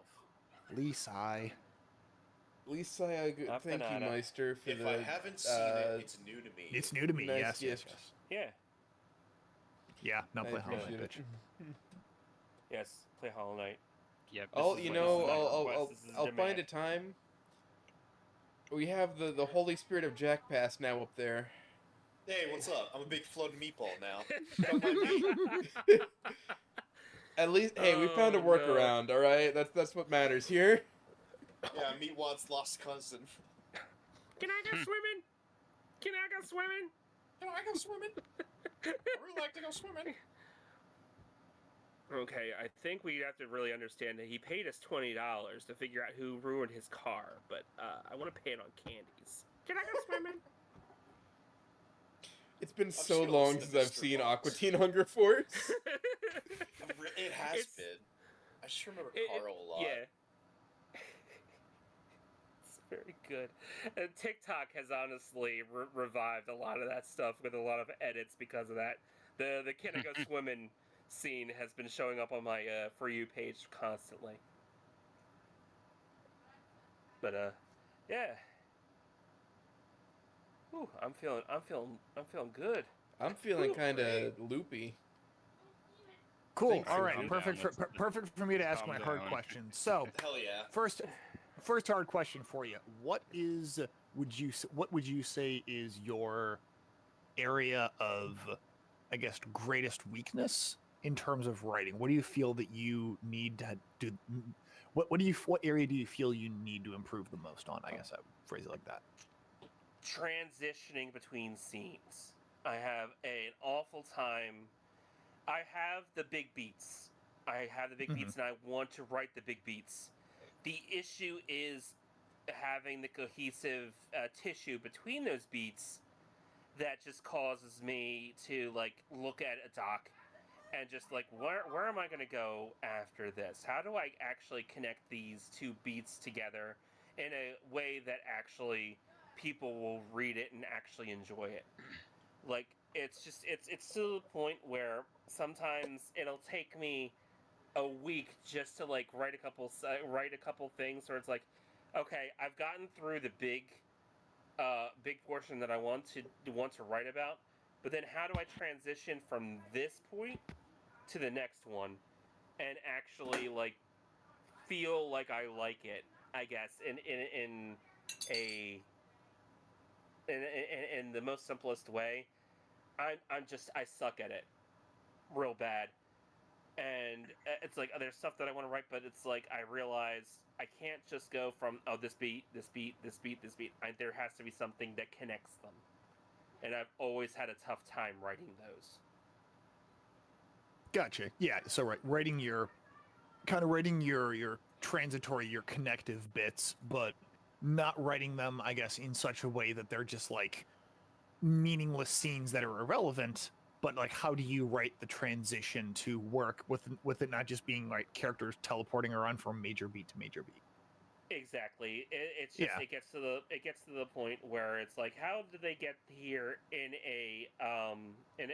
a way that doesn't feel inorganic, I guess, in a sense. Right. And just trying to make it entertaining, because you could have like an entire like going to Killer Queen.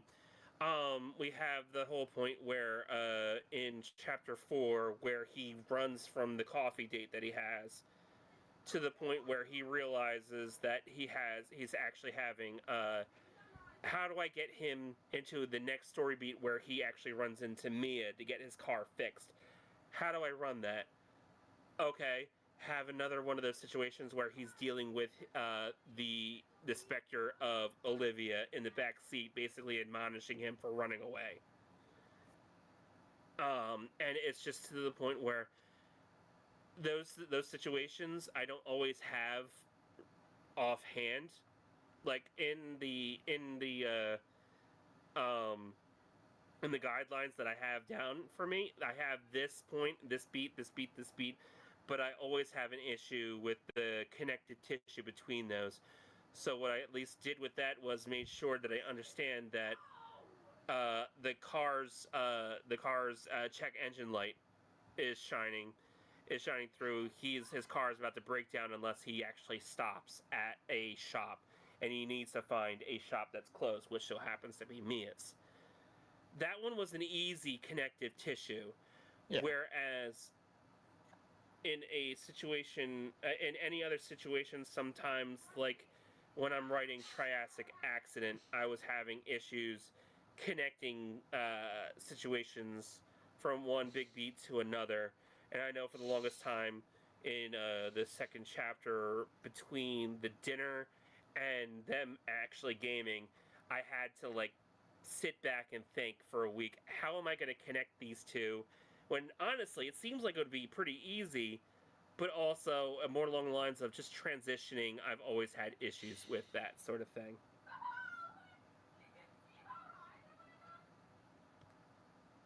Yes. Whew. Yes, Okay. indeed. Why is it now lagging behind for reactive? It never used to do this. They really did fucking break their shit, didn't they? It's certifiable AO3 moment. Yeah, that's very true. It's insane that they thought this was a good idea. Okay. I swear I'm good.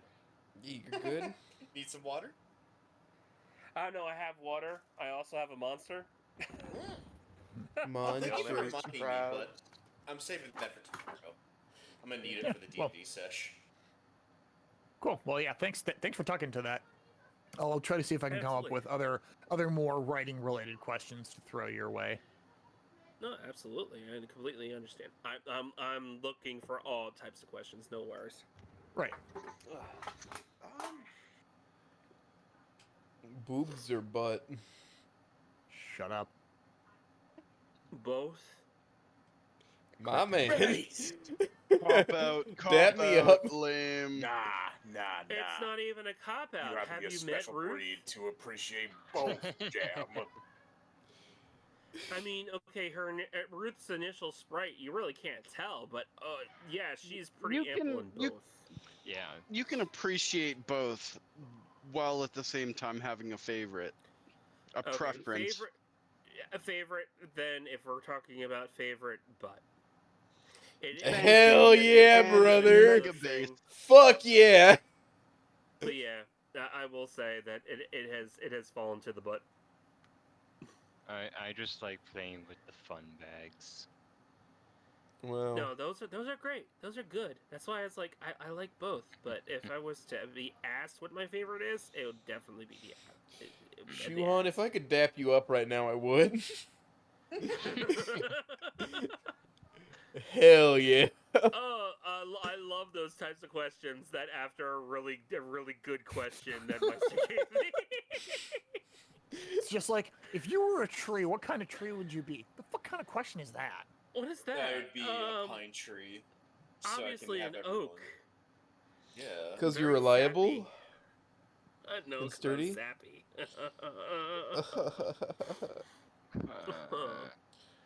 I'd be a pine tree, so my sap fucks up Alright, your Shuhan, extra hard-hitting question here.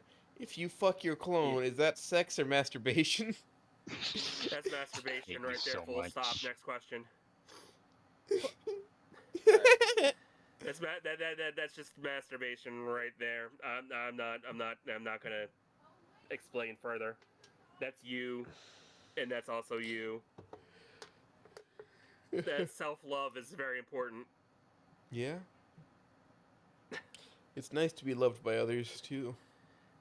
Yeah, no, that's true. But you know what? Before you love others, you have to love yourself. And if that means you have to jerk yourself off, there you go. I do not remember learning this in, like, in ethics? In your, was it philosophy? What do they make engineering students take to make them more human? Ethics? Ethics? they take engineering ethics. They take engineering ethics, which is usually a poorly taught course that, if it's taught by a bad professor, is, like, honestly more damaging. Mm-hmm. They teach you to want to carpet bomb Middle Eastern children. Whoa. That's only the people who want to make money do that. Yeah. Okay. So everyone. But they also want to sell their soul to a defense contractor who will work them like 54 to fucking 60 hours a week. Salary. I want to meet the guy who's in it for the love of the game. I'm sure there is one who's in it for the love of the game. Sure there are. And then I want to throw rocks at him. Can I interview somebody who's in it for the love of the game? Haven't you already interviewed Farian? I don't know if that counts. It counts. He's in it for the love of the game. Can't tell me otherwise. That's true. You built explosives for the love of the game. He needs to update that. He did update Puppet Game like 2 days ago. He did. Did he? The man sent me a DM of him pissing on a rattlesnake, for God's sake. You got that too? Yeah. You know what that means? Is that he likes you. I know, and that send me the scares video me. in that video. I'm gonna I find out. want to see the video. Me then. God, What is it's been happening? I don't get amazing that to type get of love. that. If Shuhan doesn't care, or no, if Farian doesn't care about you, you don't get these weird videos sent to you. I think he also ate that one. I feel left out. Oh, he did. He sent me a follow-up image of like a fucking Ziploc bag of rattlesnake. Oh shit, I need that. I didn't get to see that part. As a cousin, Yeah, he didn't send that to me. Baby rattlesnake So in their own room. He pissed on I it wanna and then shake killed him and really consumed hard right it. now. Yes. Yes. He blew its head up with a revolver. I'm sure that he cleaned it off first. I'm sure he didn't eat the I mean, piss he's so not fast. eating the skin. you He sure? probably peeled the skin off, and that's good I mean, enough. you know, honestly, I'm not sure, but I like to at least give him. Jack, Right. I'm gonna He's kill he's you. crazy. I don't He's know not. why. Well, actually, he did almost blow his hand I'm off with gonna a punch you in cupcake, the so never mind. face. Save it for D&D tomorrow. Jack, I'm gonna punch you tomorrow. Wow. I expect nothing less.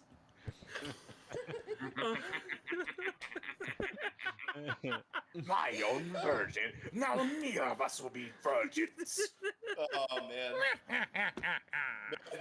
This killer queen took a different turn. It did, absolutely.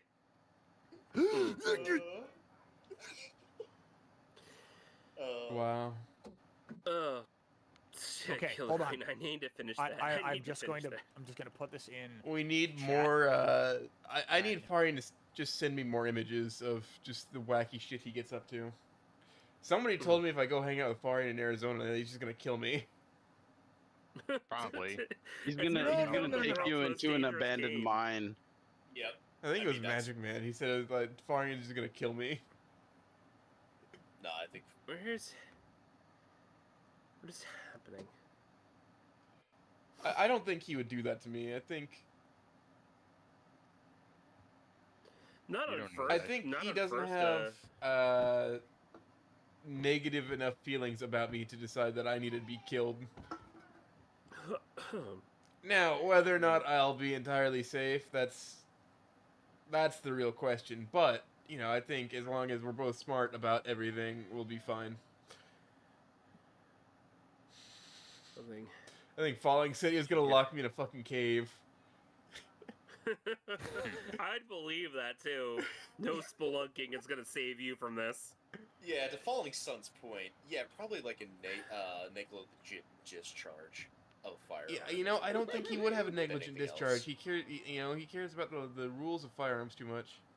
He does. I would agree with that. He strikes me. Well, I mean, I've met him in person now. He does strike me as somebody who'd be a very responsible gun owner. Not Falling Sun, Farian.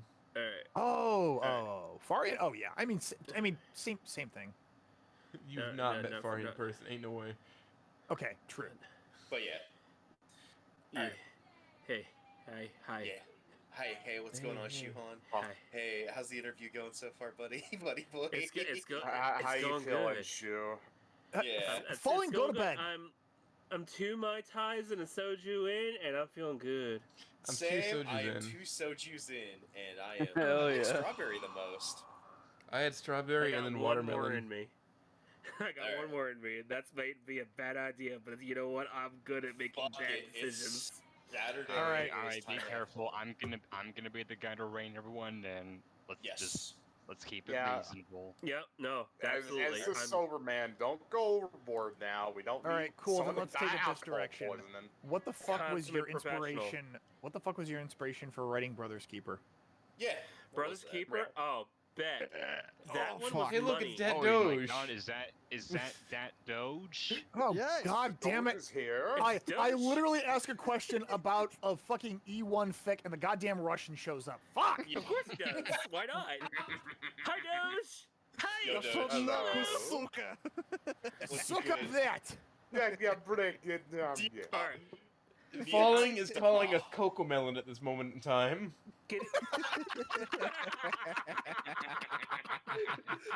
Zach, we need the charity up and running. All right. I'm gonna be the adult. I'm gonna be the adult, and I'm gonna answer the question. All right. All right, I'll get the Bellagio video up. Hold on. All right. First things first. Their Brothers Keeper. I will say right out of the gate, it was technically a commission. Oh, interesting. Now That was interesting. I Brothers did not know that.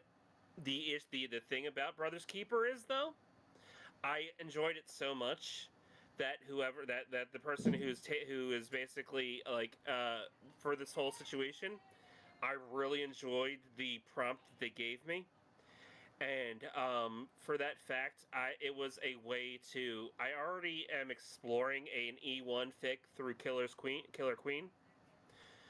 Their Brother's Keeper was actually a situation where, okay, cool, I'll write an E1 fic for a Snoot game. In so much that the idea that Anon actually, instead of just leaving Nasser to his plight, would actually go to save Nasser and Naomi. This whole was predicated into the first chapter, and now the second chapter that I'm working on right now, that I'm a little over halfway done writing now. The whole situation just fascinated me with the idea, like, what would happen if Anon actually stayed and helped Nasser? Now, I did change where Nasser's position was. I would say that he was in the same classroom. Not saying that Nasser didn't just, like, drag himself to that classroom because he knew that Naomi was there. It's just, at that moment, that's just where Anon finds them. It also gave me a chance to explore the fact that Fang did some. Not only did Fang do fucked up shit in E1, but it was the lead up to that, the night before everything went down. That was fucked up too. Some people do deal with that situation and have talked about that situation. Like, I can talk about None in the Chamber did it very well. I would say that Smooth did it very well.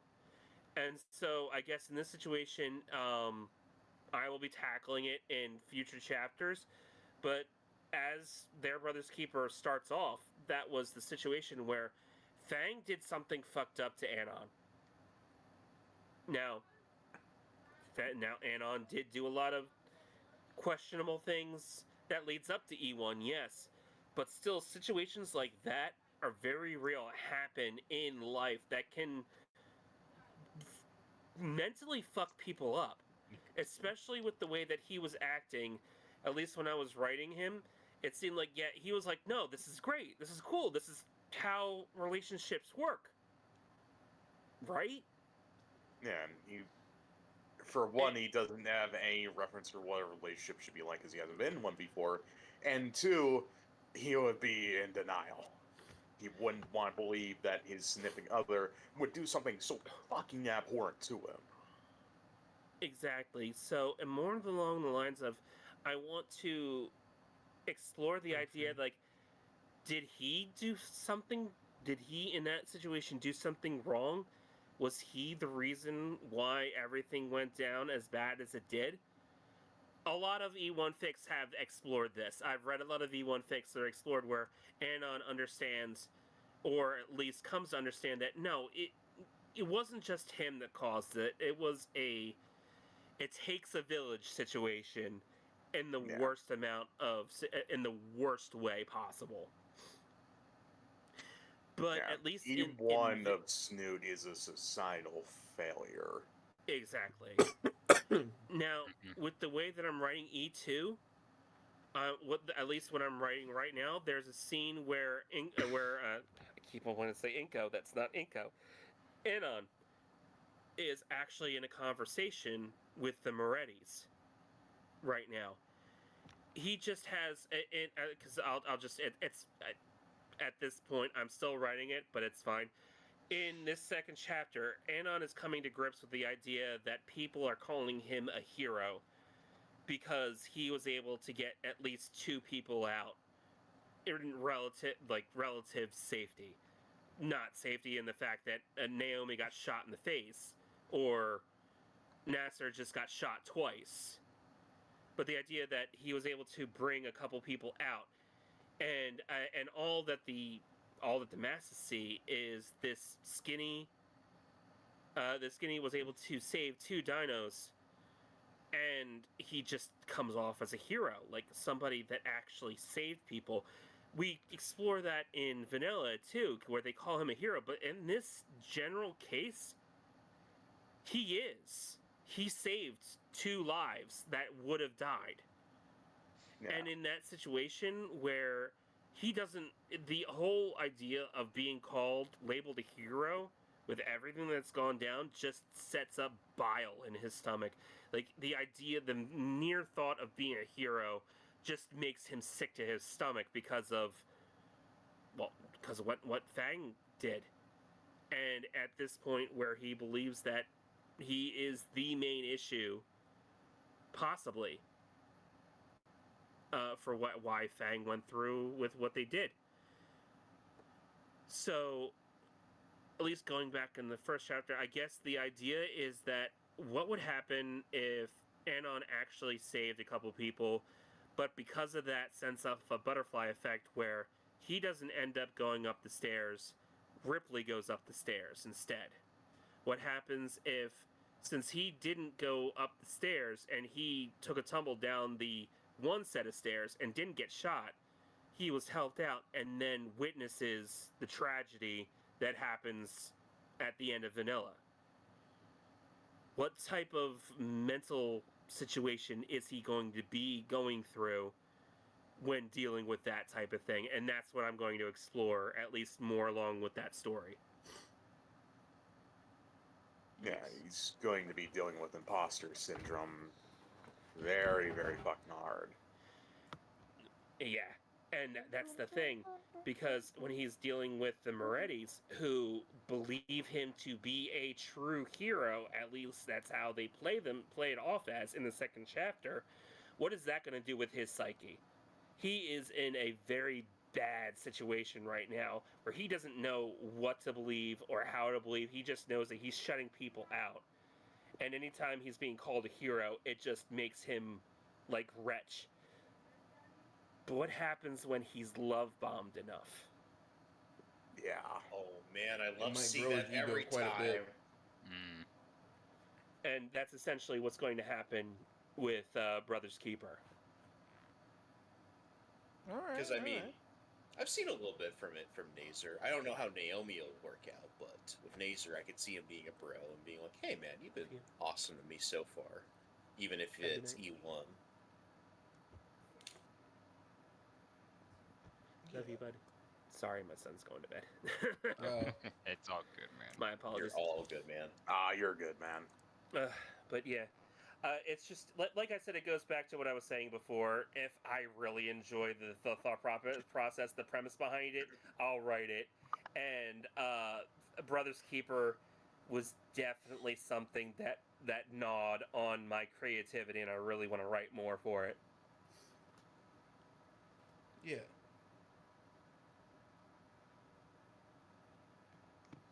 Hey, we got people trickling in now. Look at that.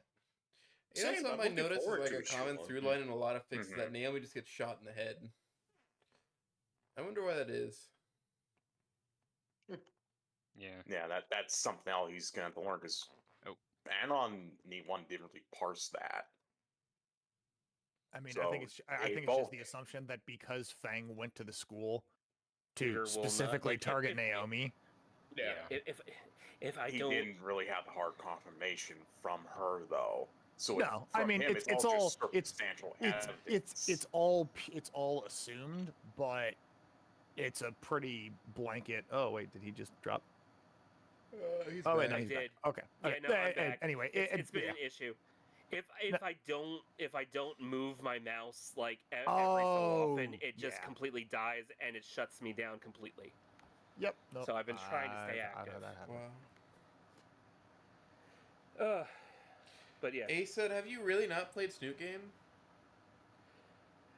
Oh, that's my boy. That's Sudica. Sudica has not played Snoot Game, and we are going to force him to play at some point. Yes, he's played plenty. All right. Well, because somebody here has not played Snoot Game, we will now change the topic so we don't spoil things for him. So, okay. Let's put that to Womney. I mean, I was good. Cool, Shuhan. What is your favorite alcoholic substance to consume? Now that you have spoken at length about Brother's Keeper, and you know how I feel about Brother's Keeper, and I'm glad that you are enjoying writing that. And What a great topic. I don't know why it gets to me as much as it does, because a lot of other E1 shit doesn't. But anyway, what is your favorite alcoholic substance to consume? Okay, What a to be great fair, I topic. completely understand, because this is the first time. This is really the first time that Anon actually sees Fang. Yeah. So, soju. There's a reason why I put it in the Ruth Knows Best smutfic, is because that's one of my favorite drinks. I found out that I really enjoy. I already consumed my soju. I've already consumed all of my soju. I have one more bottle, but I'm kind of feeling. I don't Take want you to take it easy. It's okay. Just Yes, take it you're easy. good. It's good. Drink some I water. have, like I said, I have one Mai Tai left, but I also have some water next to me that I've been nursing as well. I have not been so drinking I'm not water. gonna go that far. Should Oh, probably do that. There's your problem. Yeah, you should That's probably the do that, problem.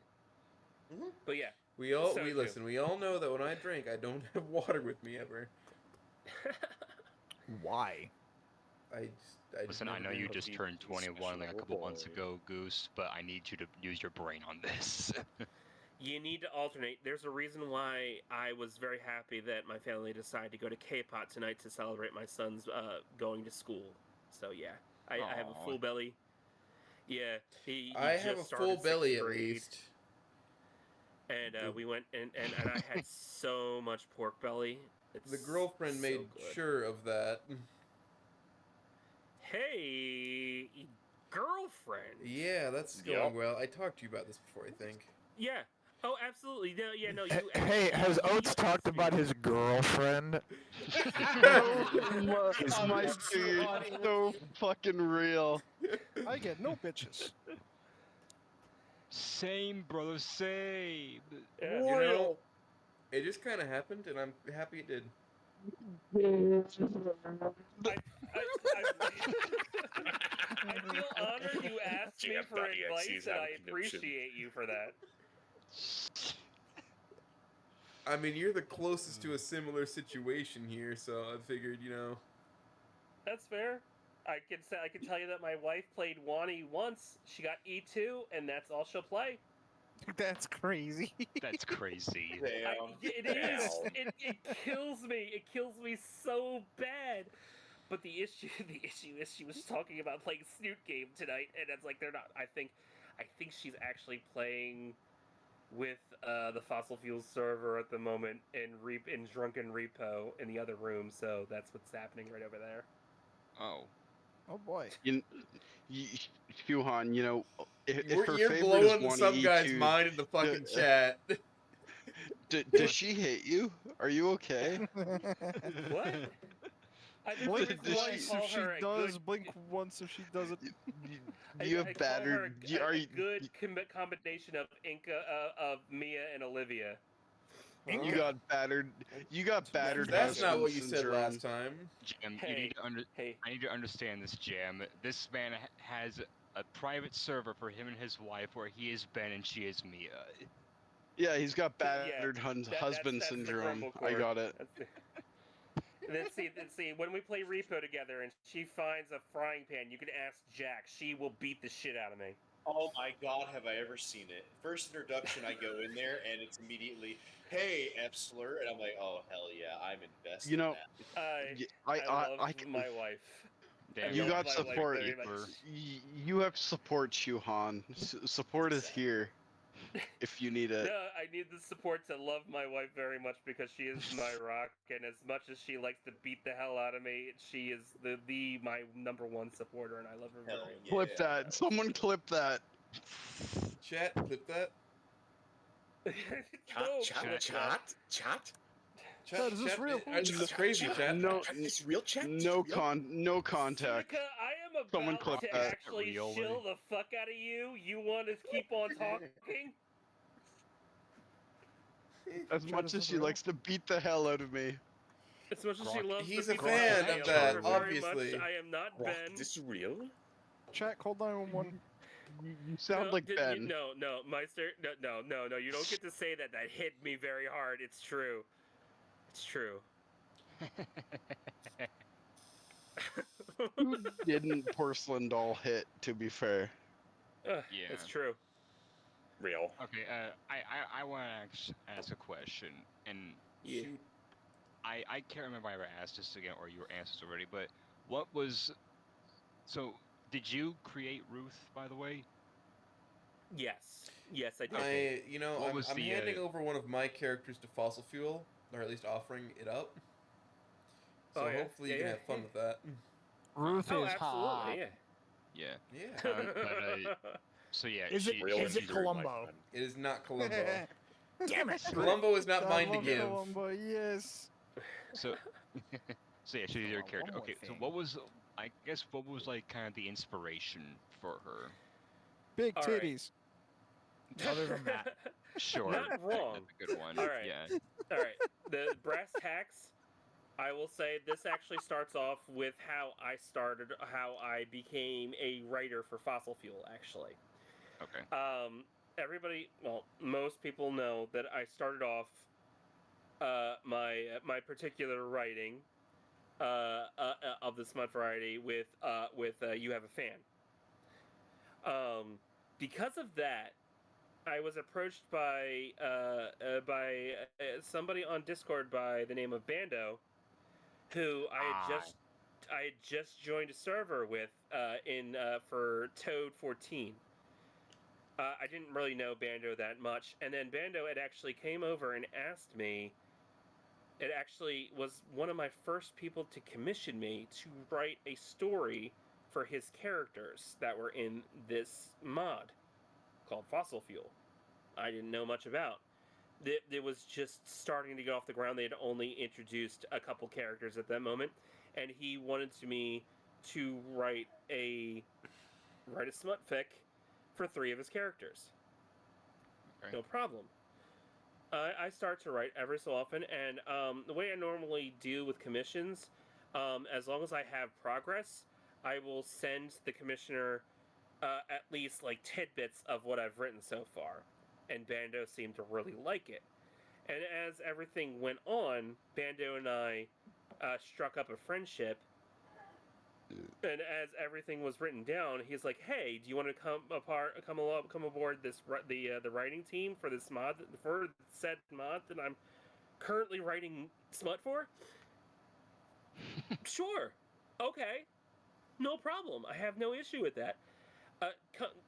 Just long story short, Bando has become one of my closest friends, at least on Discord, and I love and appreciate him immensely for the shenanigans that we get into.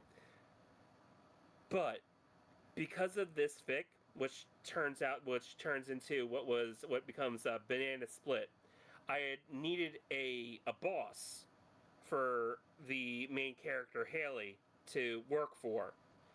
And at that point, it was just a nondescript dinosaur who had a mean streak for perfection and wanted to make sure that everything works and like her entire workforce works as an oiled machine.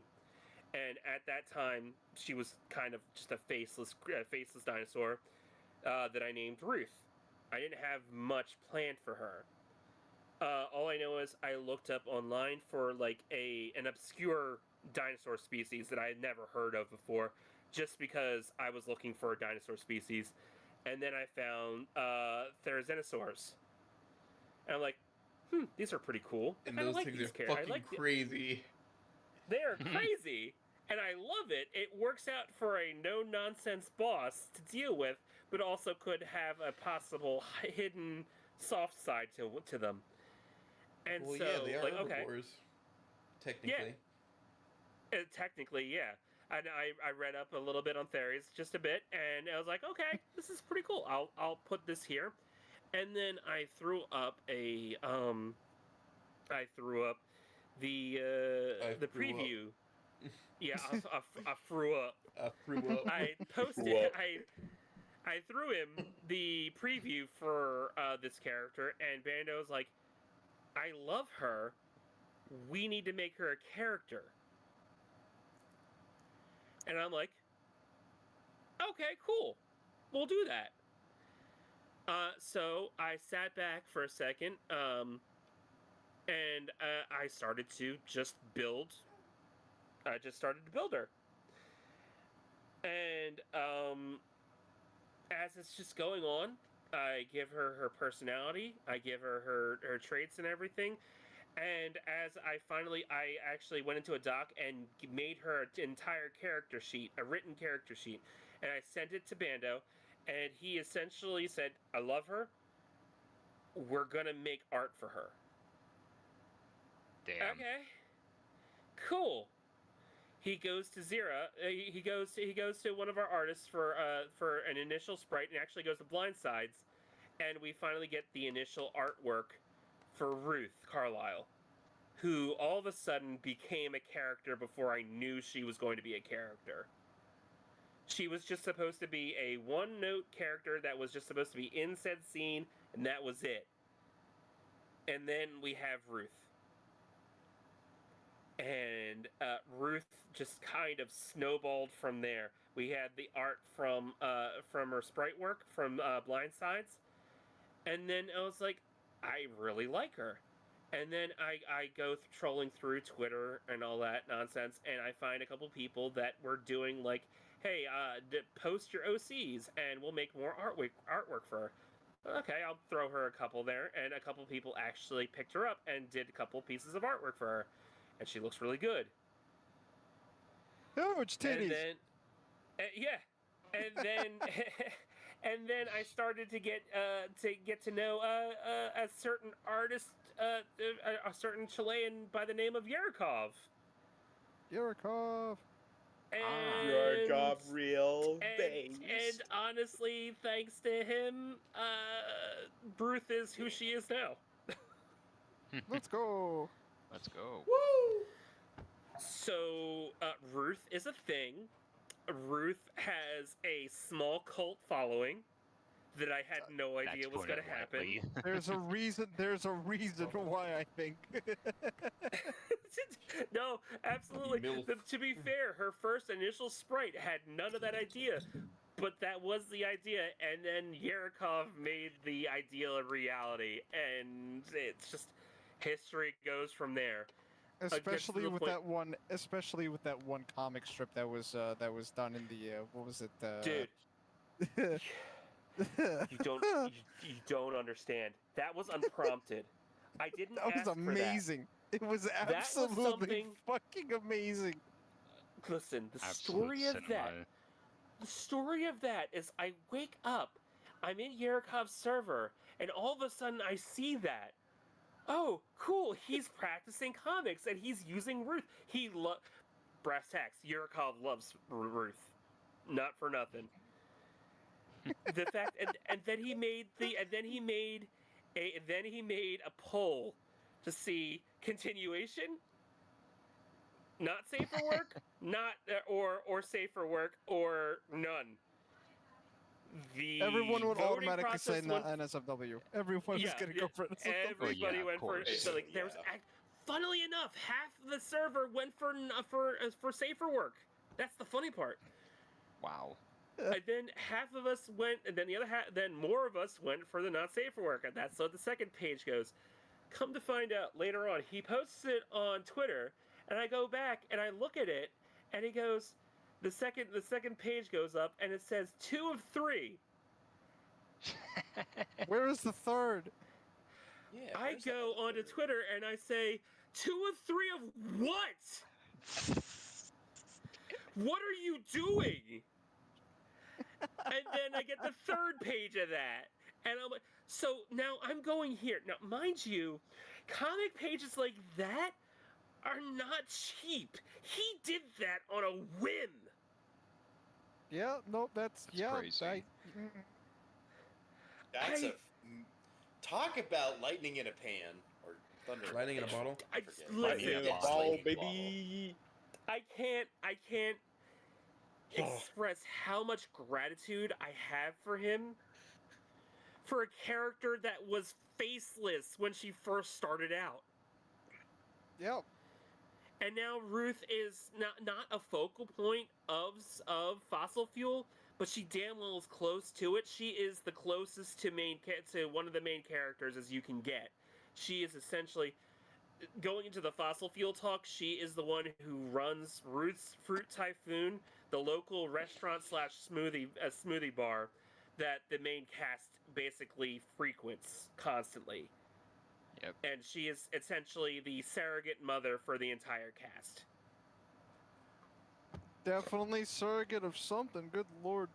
Oh, yeah. Tiggle bitties. When I say that she was a roller coaster. Yeah, I'm sorry, go ahead, please. Can we safely say that Bando wants to make a Ruth route? I mean, I will say right now, as the writer, there is not a Ruth route, only because the fact that not for nothing, fossil fuel has its set pairings and whatnot. Yeah. There will not be. As funny as it is, as much as we say that fossil fuel has 4 different endings, it is in essence just a mod. It's not its own game. Yeah. Which I guess you could talk about fossil fuel now. I have no issues with talking. I mean, about that. yeah, I let's mean, skin the fossil fuel, when man. I If you're all up finally for it. hand Helen over to be used by fossil fuel, I can't think of better hands than yours to leave her in. I mean, absolutely. I mean, I'm sure Bando.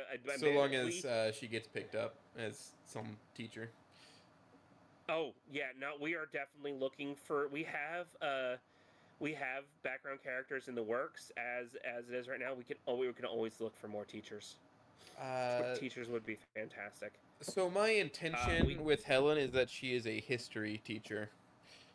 Oh, perfect. We need a history teacher, actually. Yeah. That's the best. Definitely. I'll talk to Bando about it. We'll definitely... I had a word with it, and he said he might be interested. He just wants a reference. Which, yeah, we need a reference. We would, yeah. Good friend Kevin Jordan, of course. Perfect. Is making a very basic thing.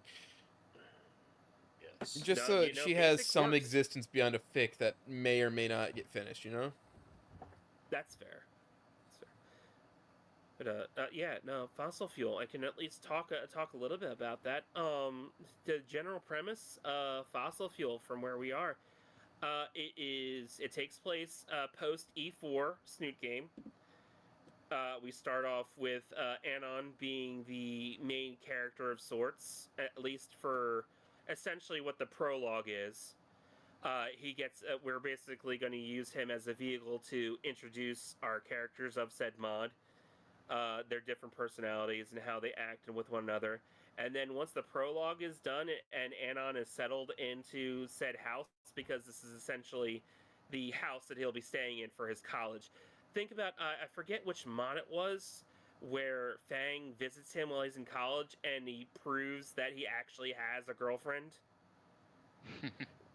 We're essentially using that wide vast plot of land to say this is essentially that's going to be canon to our mod.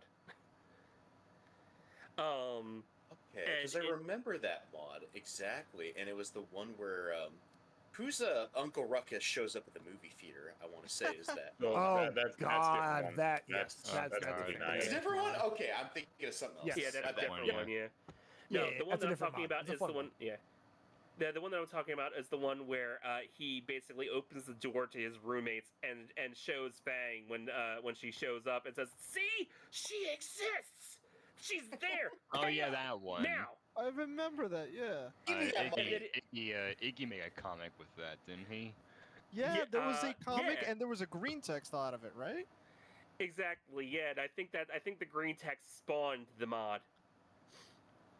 So it's just it was very good. I enjoyed that. That's a lot, and we're definitely going to use a similar scene to that in our mod as well. But if anything, because we can get into it. Haley almost falls head over heels for Anon until she realizes that he's already taken, which is going to lead to a lot of funny things to happen. For some reason, Anon just gravitates toward the Paras for no reason. Absolutely no. No reason at all. No reason. None. It has nothing to do with Bando and I being big para lovers. Regardless from that, when we move from the prologue to like the actual mod proper, we'll be shifting over to Allison, the Ankylosaur. Jam, what did you do? I'm going to ignore that. Yeah, no worries about that, man. No worries. We'll be moving over to Allison as the main POV for the mod, and essentially going through their college life with the entire cast, as it were.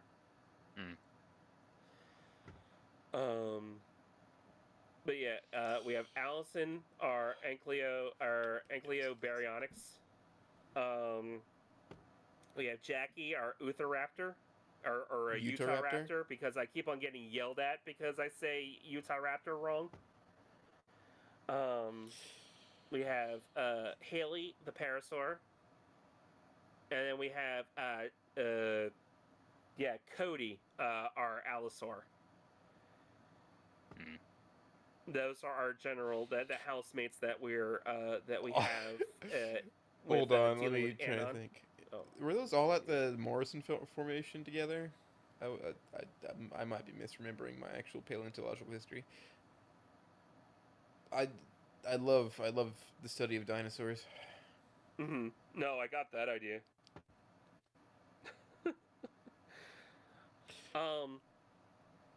Besides from that, we have our dean and another character all set up. They're both long necks that we're currently cooking.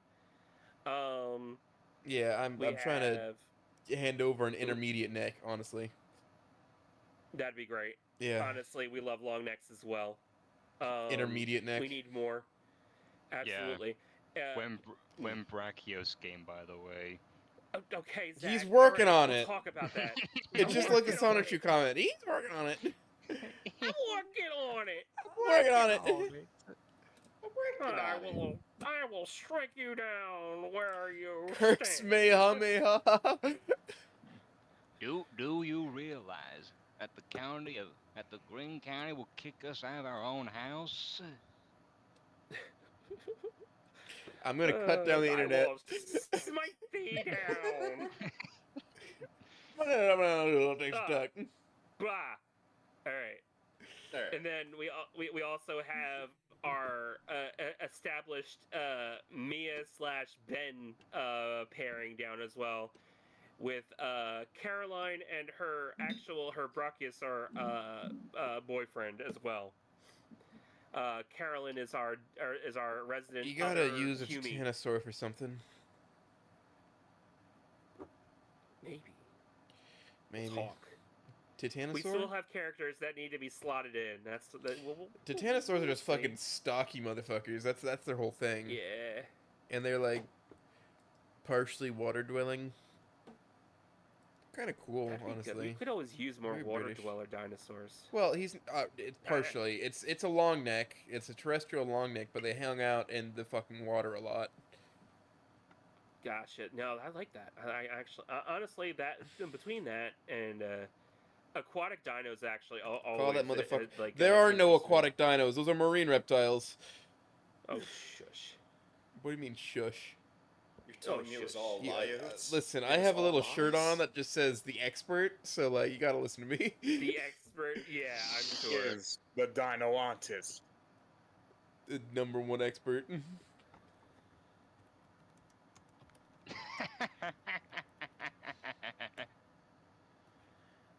Oh no, I realized the most ironic thing in video game history right now. Shh, hush now. Holy fuck, her body's incredible. Is it? Is this thin. achievable, Natty?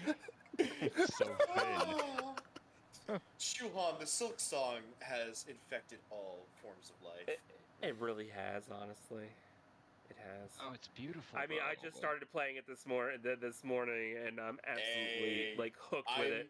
So I'm gonna play Hollow Knight, so I know at least what most of the people are talking about, and then I'll get the Silk Song. But dude, I'm loving it. Meister, am I gonna get past the Radiance? It's not that bad if you know what you're doing. Do I know what I'm doing?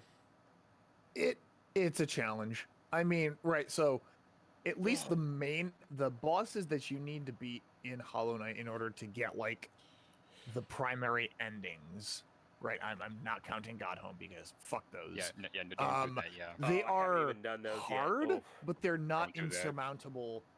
God Home is a whole nother level of just like sweatiness. But That it's is a not. no-life It's. situation. I was gonna say yeah, but right, God Home is basically just boss rush mode. So and it technically does have 2 endings associated with it. I don't know which of those endings is technically canon. Maybe we'll find out in Silksong. I don't know. Didn't Team Cherry say that really none of the endings are really canon? But since Silksong is a thing, so they once actually said something really stupid, and I don't think they ever went back on it. And that's that all endings are canon. Oh, that's just silly to think. Well, I was gonna say right, which makes no sense because ending 1 and 2 can't possibly, or sorry, ending 2 can't possibly have happened. I was gonna say that one ending would make sure that Silksong never exists in the first place. Right, exactly. Ending 2 physically cannot have happened. I think they said that at a time when they thought they were never gonna make a sequel. Oh no. I'm almost positive they said that back in like fucking 2018 or 2019 before they went radio silent working on Silk Song. Yeah. So I'm fully willing to accept, and I don't actually hold that to them. It's just like, oh, which ending's canon? Well, Team Cherry did say this. I don't think they meant it, but they said this. Oh no, the most insurmountable say a foe, lot the of job things. application. No. How does? Oh God. It would be so real if this showed up as a boss in the game. No, I like the pictures that came out when Steam was having issues, and it was the Steam creatures was the first boss of Silk Song. Oh yeah, and you told me to die when I posted this one as well, so that was funny. Oh yes, yeah, you should. Oh, that's a foul one. So for reference, yeah. all three of our viewers were sharing Hollow Knight memes, and there was a Coffin of Andy and Lele one that was shared with on the stream right now. No, I don't want to get murdered. With the Hollow Knight as Mr. Andrew and Hornet as God. Mrs. I don't want to Ashley. get murdered in the street tomorrow. It's I'm sorry. awful. Hell no. It's not. That's not kosher. Truly. Listen, I now have a reason to live, so there's no reason for me to get shot in the street. Holy fucking shit. Yeah, I've been collecting.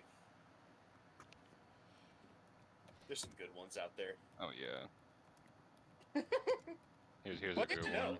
I've been having a lot of fun with Hollow Knight. I'm glad to see everyone else having fun with Silk Song. Yeah. I don't know about every boss fight. Not every boss fight. Every ending being canon. That's kind of odd to say, but whatever. I guess Team Cherry's just gonna do what they do. Yeah.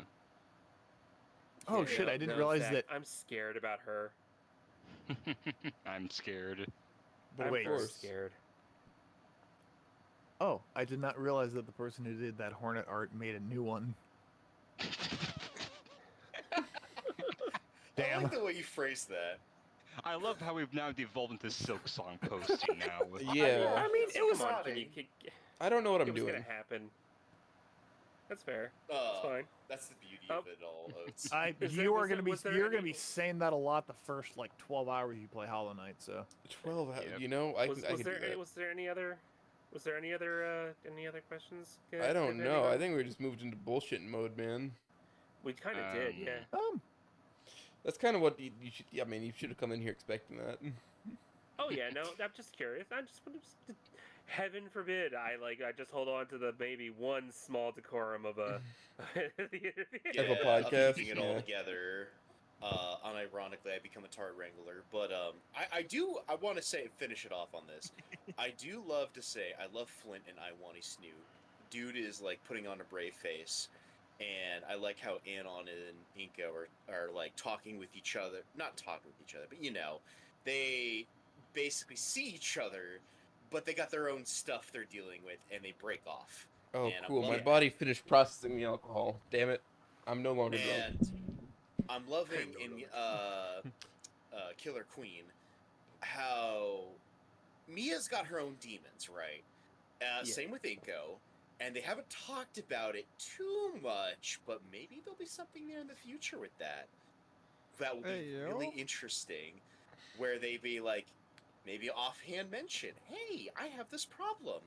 And she's like, you have that problem too? Holy fuck, we might have something in common here. But who knows? I mean, at least talking for that, especially in the most recent chapter, Mia's already sort of tackled with that in her own special way, even if she's like brushing it off. Definitely is a thought that there's something there.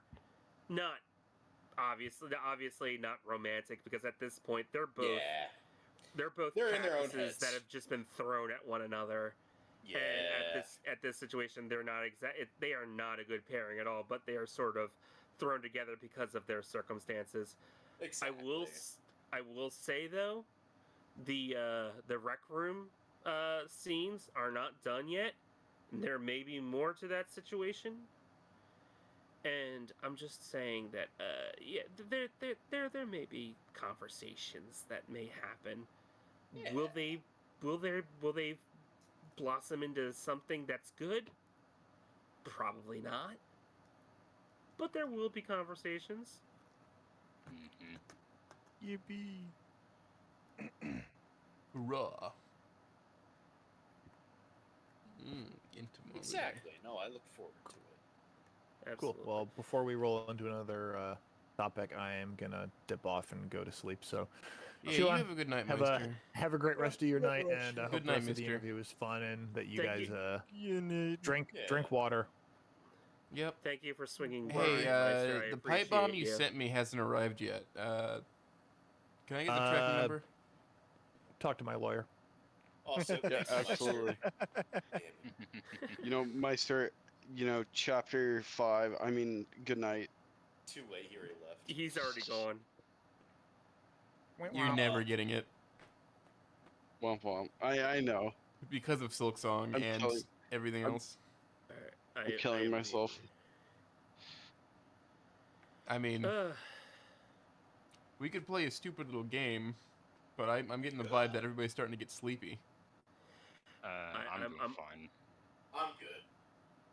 I'm still pretty strong.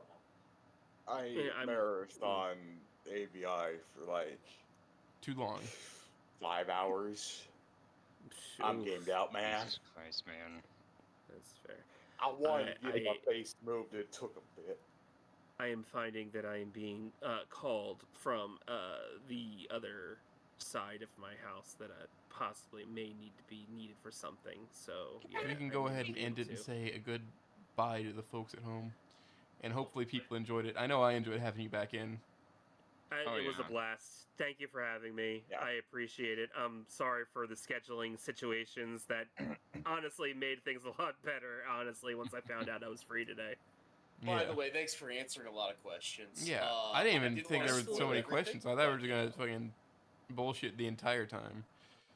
Oh, no, I got a lot of interest in this stuff, so I'm like, hey, I kind of think this is cool chemistry I see here. Always a pleasure, Shuhan. If you ever have time to bully your way into somebody else's guest spot, you're more than welcome to. If I'm able to have the time, I absolutely would.